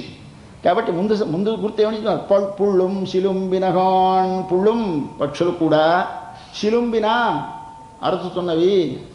ఖాన్ కదా నాయన, పక్షులు అడుస్తున్నాయి కదరా, ఇంకా పడుకుంటానట్లే అంటున్నారు. అమ్మాయి లేవమ్మా లేవమ్మా అని పిలుస్తున్నారు. పక్షులు ఏమిటండి అంటే మేలుకొలుపు మీకు ఎప్పుడు తెలివి వస్తేనే కానీ లేపితే లేవరు. అప్పుడే పడుకుంటారు 12 గంటలకి. ఇది మన ఇళ్లలో మన చాలామందికి అనుభవం ఉంటుంది. ఈ పిల్లల్ని ఇంట్లో వదిలేసి మనం సినిమాకి వెళ్ళిపోతాం. అటించి వచ్చిన తర్వాత ఆ పిల్లల్ని లేపాలంటే చాలా కష్టం. ఇంకేది ఎప్పుడు ఇంట్లో పడుకోబెట్టేసి తాళం వేసి వెళ్ళిపోతారు పెద్దవాళ్ళు ఇప్పుడు. ఎందుకంటే వీధిలోంచి వచ్చి తమరే తీసుకో లోపలికి వెళ్ళిపోవచ్చు అని. కానీ పూర్వం తెలివి తక్కువగా అయ్యో తాళం వేసేస్తే ఏం ప్రమాదం వస్తే పిల్లలు ఏమైపోతారో అని వాళ్ళని గడియ పడుకోమంటారు. పడుకోమంటే ఏమిటి చేస్తారు? అటెండ్ చేసిన తర్వాత ఎంత కొట్టినా వాళ్ళు తలుపు తీయరు. పక్కింటి వాళ్ళకి తెలుస్తుంది, ఆదివరపింటి వాళ్ళకి తెలుస్తుంది, కానీ వీళ్ళు ఎవరు. అప్పుడు ఏం చేయాలి? అలా కొంతసేపు కూర్చుంటే వాడికి మెలకు వచ్చి వేళ అయితే అప్పుడు మన కేక వాడి చెవిని పెడితే ఇప్పుడు రా తెలివి వచ్చింది, గంట సేపటి నుంచి కేకేస్తున్నానంట అమ్మ. అయితే ఎప్పుడు లేపాలి? మన కేక వాడి చెవిలో పడే సమయం వచ్చినప్పుడు లేపాలి. కానీ మీరు ఎప్పుడో వాడికి మంచి నిద్రపట్టిన 12 గంటలకు వచ్చి కేకేస్తే వాడు వస్తాడా? మీ వేళకు బట్టి వాళ్ళు లేవడు. కాబట్టి మనం ఎప్పుడు పక్షుల యొక్క కేక మన చెవిలో పడుతుంది. మనకి మేల్కొనే సమయము సమీపిస్తే చెవిని పడుతుంది. అంచేత ఎవరు మేల్కుంటున్నాం? పక్షి అరుపు చెవిని పడ్డవారు. పక్షులంటే ఎవరు? పక్షులంటే జ్ఞానము కలిగి భగవద్ అనుభవం అనుభవించిన వారిని పక్షులంటారు ఈ భాషలో. పక్షి భాష ఒక భాషలాగా ఇది ఒక భాష. ఏమిటయా ఈ పక్షులేమిటి అంటే, పక్షి ఎక్కడుంటుంది? ఆకాశం మీద విహరిస్తుంది. పక్షి ఏమిటి చేస్తుంది? తన 2 రెక్కలతో ఎగురుతుంది. ఆకాశం మీద 2 రెక్కలతో ఎగిరేదానిని పక్షి అంటారు. పక్షం అంటే రెక్క, పక్షి అంటే రెక్క గలది, ఆకాశంలో ఎగిరేది. మన మహాపురుషులైన జ్ఞానులు ఎక్కడ ఎగురుతూ ఉంటారు? ఆకాశంలో. ఆకాశం అంటే ఏమి? ఈ ఆకాశం కాదు, ఇది ఉపనిషత్తులలో ప్రసిద్ధమైన ఆకాశం, బ్రహ్మసూత్రములలో చెప్పిన ఆకాశం. ఆకాశం అన్నారు కదా, ఆకాశంలోంచే జగత్తంతా వచ్చిందంటాడు ఒకడు లేచో నాస్తికుడు. అంటే పాపం మన వ్యాసుల వారు ఉపనిషత్తులు చెప్పి కాదురా నాయన, ఆకాశం అంటే పరమాత్మరా, పరమాత్మ నుండి వచ్చింది అని అర్థం చెప్పారు. ఆకాశం అంటే పరమాత్మ ఏమిటి అంటే దానికి అర్థం చెప్తాను వినమన్నారు. ఆ అంతటా, ఆ పూర్ణముగా, కాశి ప్రకాశించున్నది ఆకాశము. అంతటా ప్రకాశిస్తుంది, ఎక్కడైనా ఉంటుంది. అమెరికాలో ఉంటుంది, రష్యాలో ఉంటుంది, ఇక్కడ ఉంటుంది, ఎక్కడైనా ఉంటుంది. పరిపూర్ణంగా ఎక్కడికి వెళ్ళినా తగ్గి ఇక్కడోలాగా ఇక్కడింత కాదు, అంతటా పరిపూర్ణంగా ప్రకాశిస్తుంది. కాబట్టి ఎక్కడైనా పరిపూర్ణముగా ప్రకాశించేది దాని పేరు ఆకాశము. ఇది వీరు ఎక్కడుంటారండి జ్ఞానులు? ఆకాశంలో విహరిస్తారు. ఆకాశం అంటే పరమాత్మ యందు విహరిస్తారు. ఎలా విహరిస్తారు వారు? రెండు రెక్కలతో విహరిస్తారు. ఈ పక్షులు రెండు రెక్కలు ఏమిటి? పక్షులకి మామూలుగా పక్షులకి రెండు రెక్కలు. జ్ఞానులనే పక్షులకి ఏమిటి రెండు రెక్కలు? జ్ఞానం ఒక ప్రక్క, అనుష్ఠానం ఒక రెక్క. ఆచరణ లేని జ్ఞానం ఉన్న పక్షి ఎగరలేదు. జ్ఞానం అనే రెక్క ఉంటే చాలదు, అనుష్ఠానం ఉండాలి. అనుష్ఠానం అంటే ఆచరణ, తాను చదివిన దానిని ఆచరించాలి. చేతి ఉపనిషత్తు మీరు ఎప్పుడైనా మీకు నిర్వేదం కలిగి అంటే దిగులు కలిగి ఏం బతుకండి, ఏదో అయిపోయిందండి, సాగిపోయింది, చివరికి వచ్చేసాం అని దిగులు కలుగుతుంది. ఎప్పుడో ఒకనాడు, ఇవాళ కాకపోయినా చిట్ట చివరి తొలనాడైనా కలుగుతుంది. ఆ కలిగినప్పుడు ఏం చేయాలియా? స గురుమేవాభిగచ్చేత్ సమిత్పాణి శ్రోత్రియం బ్రహ్మనిష్టం. శ్రోత్రియుడు బ్రహ్మనిష్ఠుడు అయినటువంటి ఆచార్యుడి దగ్గరికి వెళ్ళు. ఆచార్యుడి దగ్గరికే వెళ్ళు. అడవికి పరిగెత్తకు, బదరికాశ్రమం వెళ్ళిపోకు, ఆలయంలో వెళ్ళి కూర్చోకు. మరేమిటి చేయాలి? గురుమేవ అభిగచ్చే, గురువు దగ్గరికే వెళ్ళాలి. ఆ గురువు ఎలాంటి వాడు కావాలి? రెండు కండిషన్స్. ఒకటి, వాడు శ్రోత్రియుడు కావాలి. రెండు, బ్రహ్మనిష్ఠుడు కావాలి. శ్రోత్రియుడు అంటే వేదములను చదువుకోవాలి, వేదముల యొక్క అర్థమును తెలుసుకోవాలి, తెలుసుకున్న దానిని ప్రకారముగా బ్రహ్మనిష్ఠుడై దానిని అనుభవంలోకి తెచ్చుకొని సంతతము దాని యందే నిలచిన మనసు కలవాడు కావాలి. వాడి శ్రోత్రియుడు బ్రహ్మనిష్ఠుడు అని రెండు లక్షణాలు ఉండాలి. ఉన్నవాడే గురువు, వాడినే ఆశ్రయించాలి. ఇవి ఎలాంటివిట? చదువుకుంటే కలిగేది జ్ఞానం, సాధన చేత భగవదనుభవము చేత భగవద్ అనుగ్రహము చేత కలిగేది అనుష్ఠానం, ఆచరణ. ఆచరణ నీ ప్రయత్నం చేత వచ్చేది కాదు. నీకు ఆ భగవంతుని యందు మనసు అలా నిలిచి ఉండాలంటే వాడి అనుగ్రహం ఉండాలి. దీనికో నీ ప్రయత్నం చాలు. పుస్తకాలు చదువుకుందికి కావలసినంత ప్రయత్నం మనం చేస్తే జ్ఞానం వచ్చేస్తుంది. కానీ ఆ జ్ఞానం ప్రయోజనకార్య కొంతవరకు. ఎంతవరకు అంటే జ్ఞానం అనేది కన్ను లాంటిది, నడక లాంటిది అనుష్ఠానం, ఆచరణ. నడక లేకపోతే నీ కన్నుంటే ఏమిటంటారు? నడక లేనివాడిని కుంటివాడంటారు. కన్ను లేకపోతే గుడ్డివాడంటారు. కన్ను లేకపోయినా నడవలేవు, కాలు లేకపోయినా నడవలేవు. నువ్వెక్కడికి? భగవంతుడి దగ్గరికి నడిచి వెళ్ళాలి. భగవంతుడి దగ్గరికి నడిచి వెళ్ళడానికి నీకు దారి కనిపించాలి, నడిచే కాలు ఉండాలి. దారి కనిపించడానికి జ్ఞానం ఉండాలి, నడవడానికి ఆచరణ ఉండాలి. ఈ రెండు ఉంటేనే వాడు భగవంతుడిని పొందగలుగుతాడు. అట్లాంటివి రెండు కలిగి ఇంతకుముందే భగవంతుని ఎరిగినటువంటి మహాపురుషులు ఉంటారే, వారు పక్షులు. వారు అరుస్తారు. ఎక్కడ? చెట్ల మీద కూర్చొని అరుస్తూ ఉంటారు. చెట్లేమిటి అంటే చెట్లు వేదము. వేదాన్ని వృక్షంతో పోలుస్తారు. అది బహుశాఖమనో కొన్ని వేల కొమ్మలు కలిగినటువంటి ఒక చెట్టు. అది ఆ చెట్టుకి మూలమెవరు? భగవానుడు. ఎవరు చెప్పారిది? మనకి ధర్మాన్ని గురించి చెబుతూ భారతంలో ఈ ధర్మం అనేటువంటి ఒక చెట్టుకి 3 వేళ్ళు ఉంటాయ్యా అన్నారు. 3 వేళ్లలో ఒక వేరేది? ఒక వేరు నిటారుగా అడుక్కి పారుతుందిట తల్లి వేరు, 2 వేర్లు పక్కకి పారుతాయిట. ఈ అడుక్కి పారిన వేరు భగవంతుడు, ఈ ప్రక్కకి పారిన వేరు వేదము, ఈ ప్రక్కకి వెళ్ళిన వేరు ఆ వేదమును చదువుకున్న మహాపురుషులు. కాబట్టి ఏమిటి ఉండాలి నీకు? ధర్మం నీ లోపల నిలవాలంటే భగవానుడు, భగవానుని ప్రతిపాదించే వేదము, ఆ వేదము నెరిగి ఆచరించిన వారు ముగ్గురున్న నాడు ధర్మం అనే వృక్షము నీలో పెరుగుతుంది. కాబట్టి ధర్మం అనే వృక్షానికి 3 వేళ్ళు ఉంటాయి. అటువంటి వేళలో ఒక వేరు భగవానుడు. ఆ భగవానుడు అనేటువంటి వాడి మీద ఆధారపడి ధర్మము లోకములో నిలబడి ఉంటుంది. భగవంతుడిని నమ్మడు, ధర్మమే నాకు ప్రధానమండి, నాకు డ్యూటీ అండి, నాకు ఈ గాడ్ అక్కర్లేదు అంటాడు. అంటే గాడ్ అక్కర్లేట, డ్యూటీ, గాడ్ లేని డ్యూటీ రాదు. నాకు ఆ వేదం అక్కర్లేదండి, రాదు ధర్మం. పెద్దలని అక్కర్లేదండి, రాదు ధర్మం. ఇప్పుడు ధర్మం కావాలా? నీకు పెద్దలను సేవించాలి, అవతల వేదం ప్రమాణం తెలుసుకోవాలి, దానికి అడుగున ప్రతిపాదింపబడేటువంటి భగవంతుని విశ్వసించాలి. ఈ 3 ఉండాలి. కనుక మనకి చెట్ల మీద ఉంటాయి పక్షులు. చెట్లంటే వేదము, వేదము యొక్క శాఖలలో విహరిస్తూ ఉంటాయి ఆ పక్షులు. వాటికి తెల్లవారుజామున తెలివి వస్తుంది. తెల్లవారుజాముటి అంటే సాయంకాలం, రాత్రి, తెల్లవారుజాము. మన జీవితం అంతా మొత్తము కలిపితే ఒక పగలు ఒక రాత్రి. రోజు పడుకుంటున్నాం, రోజు లేస్తున్నాం అంటున్నాం. లేదు, ఒక్క మాట పడుకున్నాం, ఒక మాట లేస్తాం. ఎప్పుడు పడుకున్నాం? ఎప్పుడు మనకు అవిద్యతో సంబంధం ఏర్పడ్డదో, అజ్ఞానం ఈ జీవుడిని ఆక్రమించిందో, ఆనాడు భగవంతునికి నువ్వు దూరమైనవు. ఆ దూరమైన రోజు రాత్రి ప్రారంభమైంది. ఇప్పుడు తెల్లవారిందా? తెల్లవారిందండి. ఈ తెల్లవారడాలు కాదు, అప్సమైన సూర్యుడు వెలవాలి అంటే పరిపూర్ణమైన జ్ఞానం కలగాలి. ఆ రోజు తెల్లవారినట్టు లెక్క. అందుచేత నీకు మొట్టమొదటి ఎప్పుడు భగవంతునితో దూరమైన రాత్రి నుంచి మొదట ఏమి కలుగుతుందిట? సంధ్యా సమయం వస్తుంది. అంటే పగలు పోతుంది, రాత్రి వస్తుంది. ఈ రాత్రి వచ్చే ప్రారంభంలో నీకు ఉన్నది కనిపిస్తూ ఉంటుంది, కానీ అవునో కాదు తెలుస్తుంది నీకు పాపం ఇప్పుడే ఇంకా సాయంత్రం అయిపోయింది, చీకటి ప్రారంభమైంది. వీళ్ళు కొందరు ఉంటారు మన వాళ్ళలో రాత్రి ఇంకా మొదటి వేళ ఉన్నవాళ్ళు, వీళ్ళకి సందేహాలు ఏమిటోనండి, దేవుడు ఉన్నాడో లేడో, ఏమిటోనండి మనం చేస్తే మాత్రం వస్తుందో లేదో, అన్నీ సందేహాలే. కాబట్టి భగవద్గీతలో కృష్ణ భగవానుడు చెప్పాడు, నాయనా అజ్ఞానం కలవాడు అదృష్టవంతుడు, రెండోవాడు శ్రద్ధ లేనివాడు ఇప్పటికైనా శ్రద్ధ కలుగుతుంది పెద్దలతో చేరితే వాడు అదృష్టవంతుడే, కానీ మూడోవాడు ఉన్నాడే వాడు సంశయాత్మ వినశ్యతి. కాబట్టి సంశయాత్మ, వీడికి అన్నీ సంశయాలే. ముందు దేవుడు ఉన్నాడో లేదో నమ్మకం లేదు, అసలు వేదం ఏమిటో నమ్మకం లేదు, పెద్దల మీద నమ్మకం లేదు, చెప్పిన దాని మీద విశ్వాసం ఉండదు. వాడు ఉన్నాడే వాడు వినశ్యతి. కాబట్టి ఇది మనకి సాయం సమయంలో ప్రారంభమవుతుంది, దీంతో బయలుదేరింది మన జీవితం. ఈ సంశయం సాయంకాలం వేళ. ఇప్పుడు ఏం కలుగుతుంది నీకు? ఒకలాగున్నది వేరొకలా కనిపించదు. ఒక వస్తువు ఉన్నదని తెలుస్తుంది, అది మరొకటిలా కనిపిస్తుంది.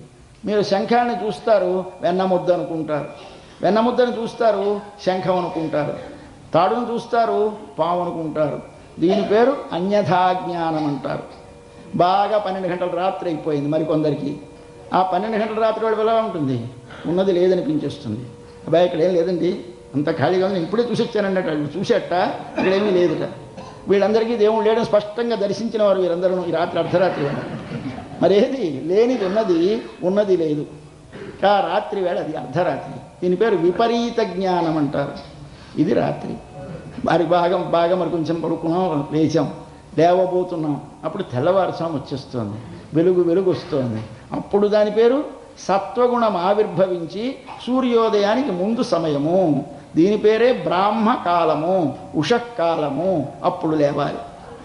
ఇప్పుడు ఏమవుతుంది? నీకు సత్వగుణము లోపల కలగడం చేత నమ్మకము కలగడానికి సిద్ధపడుతుంది, మనస్సు ఒప్పుకుంటుంది. అవునండి అవునండి అంటూ ఉంటాడు. ఏది చెప్పినా అవునండి అంటాడు. రక్షించే ఇన్నాళ్ళకి అవునండి అన్నావు, ముందు ఏమో అన్నావు, తర్వాత లేదన్నావు, ఇవాళ అవునండికి వచ్చావు కనుక దీనికి ఇంత కష్టపడాలయా, తెల్లవారుతాము రావాలి. అప్పుడు వస్తే ఏం చేస్తుంది? ఈ పక్షుల కూత చెవిని పడుతుంది. ఇప్పుడు మన హృదయములో సత్వగుణము పెరిగి భగవదభిముఖ్యము కలగడానికి సన్నివేశం, అంటే సూర్యుడు కనపడడానికి దగ్గర పడితే మన మనస్సు, అప్పుడు మనకొక్కసారి పెద్దల మాట అంటే పక్షుల కూత చెవిని పడుతుంది. ఇప్పుడు పుళ్ళుం శిలుంబి నహాన్ పక్షులు కూర్చాయి. అయితే పక్షులు ఇక్కడ మేలుకొలుపుతాయి కానీ అక్కడ జ్ఞానాన్ని కలిగిస్తాయా? పక్షులు కలిగించేయని మీకు కథలు ఉన్నాయి. ఉపనిషత్తులలో ఒక కథ, ఇది ఛాందోగ్య ఉపనిషత్తు. అక్కడ ఒక రాజుగారు మంచి ధార్మికుడు, ఆయన అన్నదానం వస్త్రదానం అన్నీ అందరికీ, పేదలకి పెద్దలకి అందరికీ ఇచ్చేస్తాడు. విపరీతమైన ధర్మం. అటువంటి వాడు ధార్మికుడు. ఆయన పేరు జానశ్రుతి అని ఆయన పేరు. ఈ జానశ్రుతి అనే రాజుగారు గొప్ప ధార్మికుడై నాకేంత ధర్మం చేస్తున్నానని మంచి నిశ్చింతగా పడుకున్నాడు మేడ మీద. మంచి వెన్నెల రాత్రి మంచులో చక్కగా పడుకున్నాడు. అయ్యా, ఇంత ధర్మం గలవాడికి పాపం బ్రహ్మని గురించి తెలియదని జాలి కలిగింది దేవతలకి. ధర్మాచరణం చేశాడు, ఎప్పుడూ యజ్ఞయాగాదులు చేస్తాడు, అందరికీ దానాలు చేస్తాడు. ఇంద్రుడు సంతోషించాడు, అగ్ని సంతోషించాడు. వాళ్ళకి జాలి వేసింది. అయ్యో పాపం వీడికి బ్రహ్మజ్ఞానం కూడా మనం కలిగిస్తే బాగుండనిపించింది. ఇప్పుడు ధర్మాచరణమునకు వెనకాల బ్రహ్మజ్ఞానం ఉండాలి. బ్రహ్మజ్ఞానం ఉంటే ఏమి కలుగుతుంది? అహంకారము కలగదు, ఇచ్చినది నాది అనిపించదు. ఇది లేకపోతే ఏమనిపిస్తుంది? నేనే ఇచ్చాను, నాదే ఇచ్చాను అనిపిస్తూ ఉంటుంది. కాబట్టి ధర్మం చేశాను అన్నవాడు ధార్మికుడు కాడు, ధర్మము చేయించాడు అన్నవాడు ధార్మికుడు. కాబట్టి ఒకడు ఉండి చేయిస్తాడు నీ చేత, అది గుర్తించాలి. అది గుర్తించడానికి వెనక జ్ఞానం లేకపోతే కేవల ధర్మం వాడిని అహంకారాన్ని చేసి ఎప్పుడైనా పతనం చేస్తున్నామని గంగవేసి ఆయన చేత ఆరాధింపబడి, యజ్ఞముల చేత ఆరాధింపబడిన అగ్ని, ఇంద్రుడు ఇద్దరు బయలుదేరారు. రాత్రి ఇద్దరు 2 పక్షుల్లా వచ్చారు, 2 హంసల్లా వెళ్ళిపోతున్నారు అంతరిక్షంలో. వెళ్ళిపోతుంటే నేను పడుకున్నాడు మీ మంచం మీద. ఈయనకి పక్షి భాష తెలుసునట. అందుకోసం వాళ్ళ మీద నేను వెళ్ళిపోతాను. ముందు పరిగెడుతున్నాడు ఇంద్రుడు వెళ్ళిపోదామని. వెనక నుంచి అగ్ని అంటాడు, వద్దొద్దు, రేరే భల్లాక్ష హంస వెళ్ళకు, అక్కడ జానశ్రుతి పడుకున్నాడు, వాడిని దాటి వెళ్ళకూడదు, రా పక్క నుంచి వెళదామన్నాడు. అంటే ఈ వెనకాయన అంటాడు, ముందు వాడు అంటాడు, ఏమండి వీడేం రైక్ కూడా అన్నాడు ఆయన. ఈయనేమో పడుకున్నాయని జానశ్రుతి, ఈయన మహాధార్మికుడు, ఈయన దాటొద్దని ఆయన చెప్తే రెండో ఆయన అంటాడు, వీడేం రైక్ కూడా అని అడిగాడు. ఈయనకి గుండె దల్లర దాటిపోయింది. రే, నాకంటే గొప్పవాడు ఒకడు ఉన్నట్ట, నేనే లోకంలో గల గొప్ప ధార్మికుడు అనుకుంటూ ఉంటే రైక్ కూడా అన్నాడు, ఏమిటో అని. అప్పుడు సరే వెంటనే తెలివి వచ్చింది. లేచాడు, తన సైన్యాన్ని పరివారాన్ని మంత్రులను అందరినీ దేశం అంతా ఉంచాడు. రైకుడు అంటే ఎట్లా ఉంటాడో వెతుక్కురండి అన్నాడు. అయ్యా బయలుదేరారు. పట్టణాలు వెతికారు, పల్లెలు వెతికారు, ఆశ్రమాలు వెతికారు, ఎక్కడా లేడు. ఎక్కడ ఉంటాడండి? అలా వెతగ్గా ఒక అడవిలో ఉంటాడని తెలిసింది. అడవిలో ఎక్కడ ఉంటారని వెళ్ళారు. బహుశా అడవిలో తపస్సులు ఆశ్రమాల్లో ఉంటాడేమో అని. ఆయన ఒక బండి, ఆ బండి కింద పడుకున్నాడు. వాడికి ఏమిటి పాపం, కట్టుకుందికి ఏమీ లేదు, ఓ గోనె కప్పుకున్నాడు. ఒళ్ళంతా స్నానం లేదు, తామర పట్టేసింది, గోక్కుంటున్నాడు. పామానం కషమాణం, పామ అంటే తామర, దురద, దాన్ని గోక్కుంటున్నట్ట, గోనె కప్పుకున్నట్ట, బండి కింద పడుకున్నట్ట. వీడే రైకుడే ఎవడో చెప్పారట. వీడికి కళ్ళు తిరిగిపోయినాయి. అదేమిట్రా నాయన, మహారాజు గారి కంటే గొప్పవాట వీడేం గొప్పవాడు అని పరిగెత్తుకొచ్చి చెప్పారు. అయ్యా ఉన్నాడండి, కానీ ఇప్పుడు చాలా అధ్వానంగా ఉన్నాడండి అని చెప్పారు. సరే, అయినా వెళ్ళి మా రాజుగారు మిమ్మల్ని చూడాలంటున్నారు, రమ్మని పిలవండి అన్నారు. అంటే వెళ్ళారు వీరు, రమ్మని పిలిచారు. వాడికి ఎందుకు, ఏమిటి కావాలి వాడికి? బట్టలు కావాలా, డబ్బు కావాలా, ఏం కావాలి? ఏమీ అక్కర్లేని వాడు. నేను రానన్నాడు. సరే, ఇంకా లాభం లేదని వీడే బయలుదేరాడు. ఈయన పాపం మంచివాడు, ధార్మికుడు కనుక తెలుసుకోవాలని కోరికతోటి బయలుదేరాడు. బయలుదేరి తిన్నగా అడవిలోకి వెళ్ళాడు. వెళితే ఆయన దగ్గరికి వెళ్ళిన తర్వాత ఆయన అంటాడు, వచ్చావా, బాగుంది, కానీ జనశ్రుతి నాకు ఒక 500 మంచి ఏవో ఇన్ని ఏనుగులు, గుర్రాలు, ఏవో గోవులు, ఇవన్నీ పట్టుకురమ్మన్నాడు. దేవుడి వీడు బొంత కప్పుకొని, గోనె కప్పుకొని మంచంగా పడుకున్నవాడికి ఏనుగులు ఎందుకు, గుర్రాలు ఎందుకు, ఆవులు ఎందుకు, గేదెలు ఎందుకు, ఇవన్నీ ఎందుకు వీడికి తెలియలేదు. సరే, ఆయన మహానుభావుడు, ధార్మికుడు కనుక వెంటనే వెళ్ళాడు, అన్నీ పట్టుకొచ్చేశాడు. శబాస్రా, ఇప్పుడు నీకు బ్రహ్మ విద్య చెప్తానని ఆయనకి చెప్పాడు. అయితే ఏమిటి కావాలి బ్రహ్మ విద్యా ప్రాప్తికి అంటే, కేవలముగా ఆర్తి కావాలి, పొందాలనే ఆర్తి ఉండాలి. నీవు సంపాదించిన డబ్బు బ్రహ్మజ్ఞానం కోసం వదిలేయగలవా? అయ్యా, పెద్ద స్వాముల వారు వచ్చారండి, మీరు ఒక 10,000 ఇస్తే బ్రహ్మాండమైన కార్యక్రమం చేయిస్తూ ఉంటాయి. 10,000 ఎందుకే మీ స్వాముల వారికి, అనవసరంగా దండుగా అంటాడు. ఆయనకు అక్కర్లేట, వీడికి కావాలట 10,000. కాబట్టి వీడికి కావాలి, ఆయనకు అక్కర్లేదంటాడు. ఎందుకని? వీడు ఇవ్వలేక. కాబట్టి మనం వదలలేము. ఈ వదలగలడో లేడో చూడాలి. అంచేత ఉపనిషత్తు ఏం చెప్పింది? నా కర్మణ నా ప్రజయా ధనేనా. నీవు బాగా కర్మ చేశానంటే నువ్వు భగవాన్ని పొంది అమృతత్వాన్ని పొందలేవు. అలాగే నా ప్రజయా, బిడ్డలున్నారు నాకంటే పొందలేవు. నా ధనేన, ధనం చేత పొందలేవు. మరి ఎలా పొందుతావు అంటే, దాన్ని పొందడానికి త్యాగే నైకే అమృతత్వ మానసు, త్యాగమే దానికి మార్గము. కాబట్టి త్యాగము కలవాడు అమృతత్వాన్ని సులభంగా పొందుతాడు. కాబట్టి త్యాగం కావాలి. త్యాగం అంటే ఏమిటి? మళ్ళీ ఈశావాస్యోపనిషత్తు చెప్పింది త్యాగం అంటే వస్తువులు వదిలేయడం త్యాగం కాదు, ఇల్లు వదిలేయడం త్యాగం కాదు, భార్యను వదిలేయడం త్యాగం కాదు, లోపల వారిని వదిలేయడం త్యాగం. కాబట్టి మనకి 15వ అధ్యాయంలో అసంగ శస్త్రేణ దృఢేన చిత్వా తతఃపదం తత్పరిమార్గితవ్యం. నువ్వు సంసారంలో ఉంటే నష్టం లేదు. సంసారం వదిలేసి బదరికాశ్రమం వెళ్ళేది, సంసారం నీ లోపల కాపురం పెడితే కష్టం. మనం బదరికాశ్రమం వెళ్ళిపోతాం. ఏమిటో మా ఇంట్లో మా వాళ్ళు తాళాలు వేసుకుంటున్నారో లేదో, రాత్రి మా అబ్బాయి తిన్నగా ఇంటికి వస్తున్నాడో లేదో, అక్కడ కూర్చొని ఎవరున్నారు? మన భార్య లోపల, మన పిల్లల లోపల, మన ఇల్లు లోపల. ఇంతకుముందు హాయిగా ఇంట్లో ఉంటే సుఖం, కానీ ఇల్లు లోపలికి వస్తే ఏమి సుఖం అండి? వీడు సంసారంలో, వీడు గృహంలో ఉన్నట్ట, అడవిలో ఉన్నట్ట. అందుకే దేన్ని వదలాలి? వాటిని గూర్చిన సంగము నీ లోపల వదలకూడదు. సంగం త్యక్త్వా వదలాలి. అట్లాంటి దాని పేరు త్యాగం అంటారు. ఆ త్యాగము ఉన్నదో లేదో పరీక్షించాడు ఆ రైకుడు. సరే, ఈయనకి బ్రహ్మోపదేశం చేశాడు. అయితే ఈయనకి బ్రహ్మోపదేశానికి వెళ్ళేటటువంటి ఆభిముఖ్యం ఎవరు కలిగించారు? పక్షులు కలిగించాయి. కాబట్టి ఉపనిషత్తుల్లో పక్షులే నీకు ఎప్పుడైనా భగవంతుని వైపు ప్రేరణ కలిగిస్తాయి. ఆ పక్షులను ఆశ్రయించు. ఎవరా పక్షులు? గురువులు. ఇది ఉపనిషత్ కథ. ఇలాగే రామాయణంలో కొన్ని పక్షులు ఉన్నాయి. అన్నీ అవో ఇవాళ, కానీ ఎప్పుడో మరొకప్పుడు ఎప్పుడైనా రామాయణం చెప్పుకుందని నాకు ఒప్పుకుంటే మీకు దయ ఉంటే, కానీ ఇప్పుడైనా కుదరదు. కానీ అందులో ఏమిటి జరిగినా ఒక్క కథ మాత్రం చెబుతాను. బాలకాండ నుంచి యుద్ధకాండ దాకా పక్షుల కథే రామాయణం అంతా. మధ్యలో సీతారామలక్ష్మణుడు అరణ్యానికి బయలుదేరారు. అరణ్యానికి బయలుదేరి గంగ దాటారు. గుహుడు దాటించేశాడు. అవతలొట్టున పెద్ద చెట్టు ఉంది, ఊడల మర్రి. దాని క్రింద మొదటి రాత్రి పాన్పు వేసి పడుకున్నారు. సీతమ్మకి పాపం అలసిపోయింది. తల్లి ఎప్పుడూ నడవడం ఎరగదు. గంగ దాటిన దగ్గర నుంచి చెట్టు దాకా నడిచింది. బడలిపై లక్ష్మణుడు తెచ్చిన పాన్పు మీద పడుకుంది. హాయిగా నిద్ర పట్టేసింది. పక్కన లక్ష్మణస్వామి కూర్చున్నాడు. మన రామచంద్రుడు లేచి కూర్చున్నాడు. ఆయనకి ఎంతసేపు పరీక్షిస్తాడు. ఈ రామచంద్రుడికి చాలా చిక్కు ఏమిటంటే, ఆయన చాలా ఊపితే కానీ మనల్ని వదలడు. చాలా చిక్కులు పెట్టేస్తాడు. అందుచేత అందరూ రాముడు కష్టం అండి, ఎందుకండి రాముడు వద్దండి అంటారు. రాముడు కష్టం పెట్టాడు, మనమే కష్టాలు తెచ్చుకుంటాం. అంచేత ఏమిటి చేస్తున్నాడు? ఆయన పరీక్షిస్తున్నాడు. లక్ష్మణ, నువ్వు నాతో వచ్చేసావు, చాలా సంతోషమే. ఇలాంటి ప్రేమ గలవాడు ఎవడు ఉంటాడు? అనవసరంగా నా వెంట వచ్చావు, నిన్నెవరు వెళ్ళమనకపోయినా వచ్చావు, చాలా మంచివాడు, నా ఇంత చాలా ప్రేమ గలవాడివి. కానీ నువ్వు మళ్ళీ మన ఊరు వెళ్ళిపోతే బాగుంటుందో. ఏమంటే అక్కడ మీ అమ్మకి శత్రుఘ్నుడు ఉన్నాడు, కైకమ్మకి భరతుడు ఉన్నాడు. కానీ మా అమ్మకి నేను ఒక్కడే కదా, నేను అడవికి వచ్చేస్తే మా అమ్మని చూసేవాళ్ళు ఎవరు ఉంటారు? కైకది పెత్తనం అవుతుంది, ఆవిడ కొడుకు రాజు అవుతాడు, మా అమ్మని ఇబ్బందులు పెడుతూ ఉంటారు. నువ్వు ఉంటే కొంచెం ఆవిడని కనిపెడతావు, వెనక్కి వెళ్ళమన్నాడు. ఈయన గుండె దడదల్లాడిపోయింది. వెనక్కి వెళ్ళిపోమంటాడు. ఇంత కోరి కోరి వచ్చాడు. ఒక క్షణము రాముడిని వదిలితే బతకలేనన్న స్థితి లక్ష్మణుడికి. ఆయన చూశాడు. పడుకున్న ఈవిడ్ని లేపి, సీత లక్ష్మణుడు వెళుతున్నాడు అయోధ్యకి, నువ్వు కూడా వెళ్ళిపో అనలేదేమి, నన్నొక్కడిని మాత్రం వెళ్ళిపోమన్నాడు, ఈవిడ్ని వెళ్ళమనలేదు అని ఆలోచించాడు. ఆలోచిస్తే ఆయనకు కారణం తెలిసింది. ఓహో, ఆయన ఉద్దేశం ఏమిటంటే ఈ సీతమ్మని లేపి వెనక్కి వెళ్ళిపో అంటే బతకదు, వీడు బతకగలడో లేడో చూడాలి పరీక్ష. అందుకోసమని లక్ష్మణ వెళ్ళాను. ఇది సీతమ్మకి తనకి ఉన్నటువంటి సంబంధం కంటే లక్ష్మణుడికి తనకి ఉన్న సంబంధం ప్రత్యేకమైనది అన్నట్టు భావన తోచింది లక్ష్మణస్వామి. అప్పుడు చెప్పాడు, నచ సీతాత్వయాహీన నచాహమపి రాఘవ. స్వామి, సీతమ్మ కానీ నేను కానీ, అంటే సీతమ్మ ఎలా నిన్ను వదిలితే బ్రతకలేదో అలాగే నేను కూడా నిన్ను వదిలితే నీటిలోంచి చేపని తీస్తే ఎట్లా బతికితే క్షణకాలం బతుకుతుందో అట్లా క్షణకాలం బ్రతుకుతాము, కానీ ఎక్కువ బ్రతకలేము. నీటి తడి ఉన్నంతసేపు చేప బతుకుతుంది, నీవు మళ్ళీ మమ్మల్ని వెనుకకు పిలుస్తావని ఆశ ఉన్నంతసేపు మేము బతుకుతాం, అందుకంటే ఎక్కువసేపు బతకం స్వామి, కాబట్టి నేను వెళ్ళలేనన్నాడు.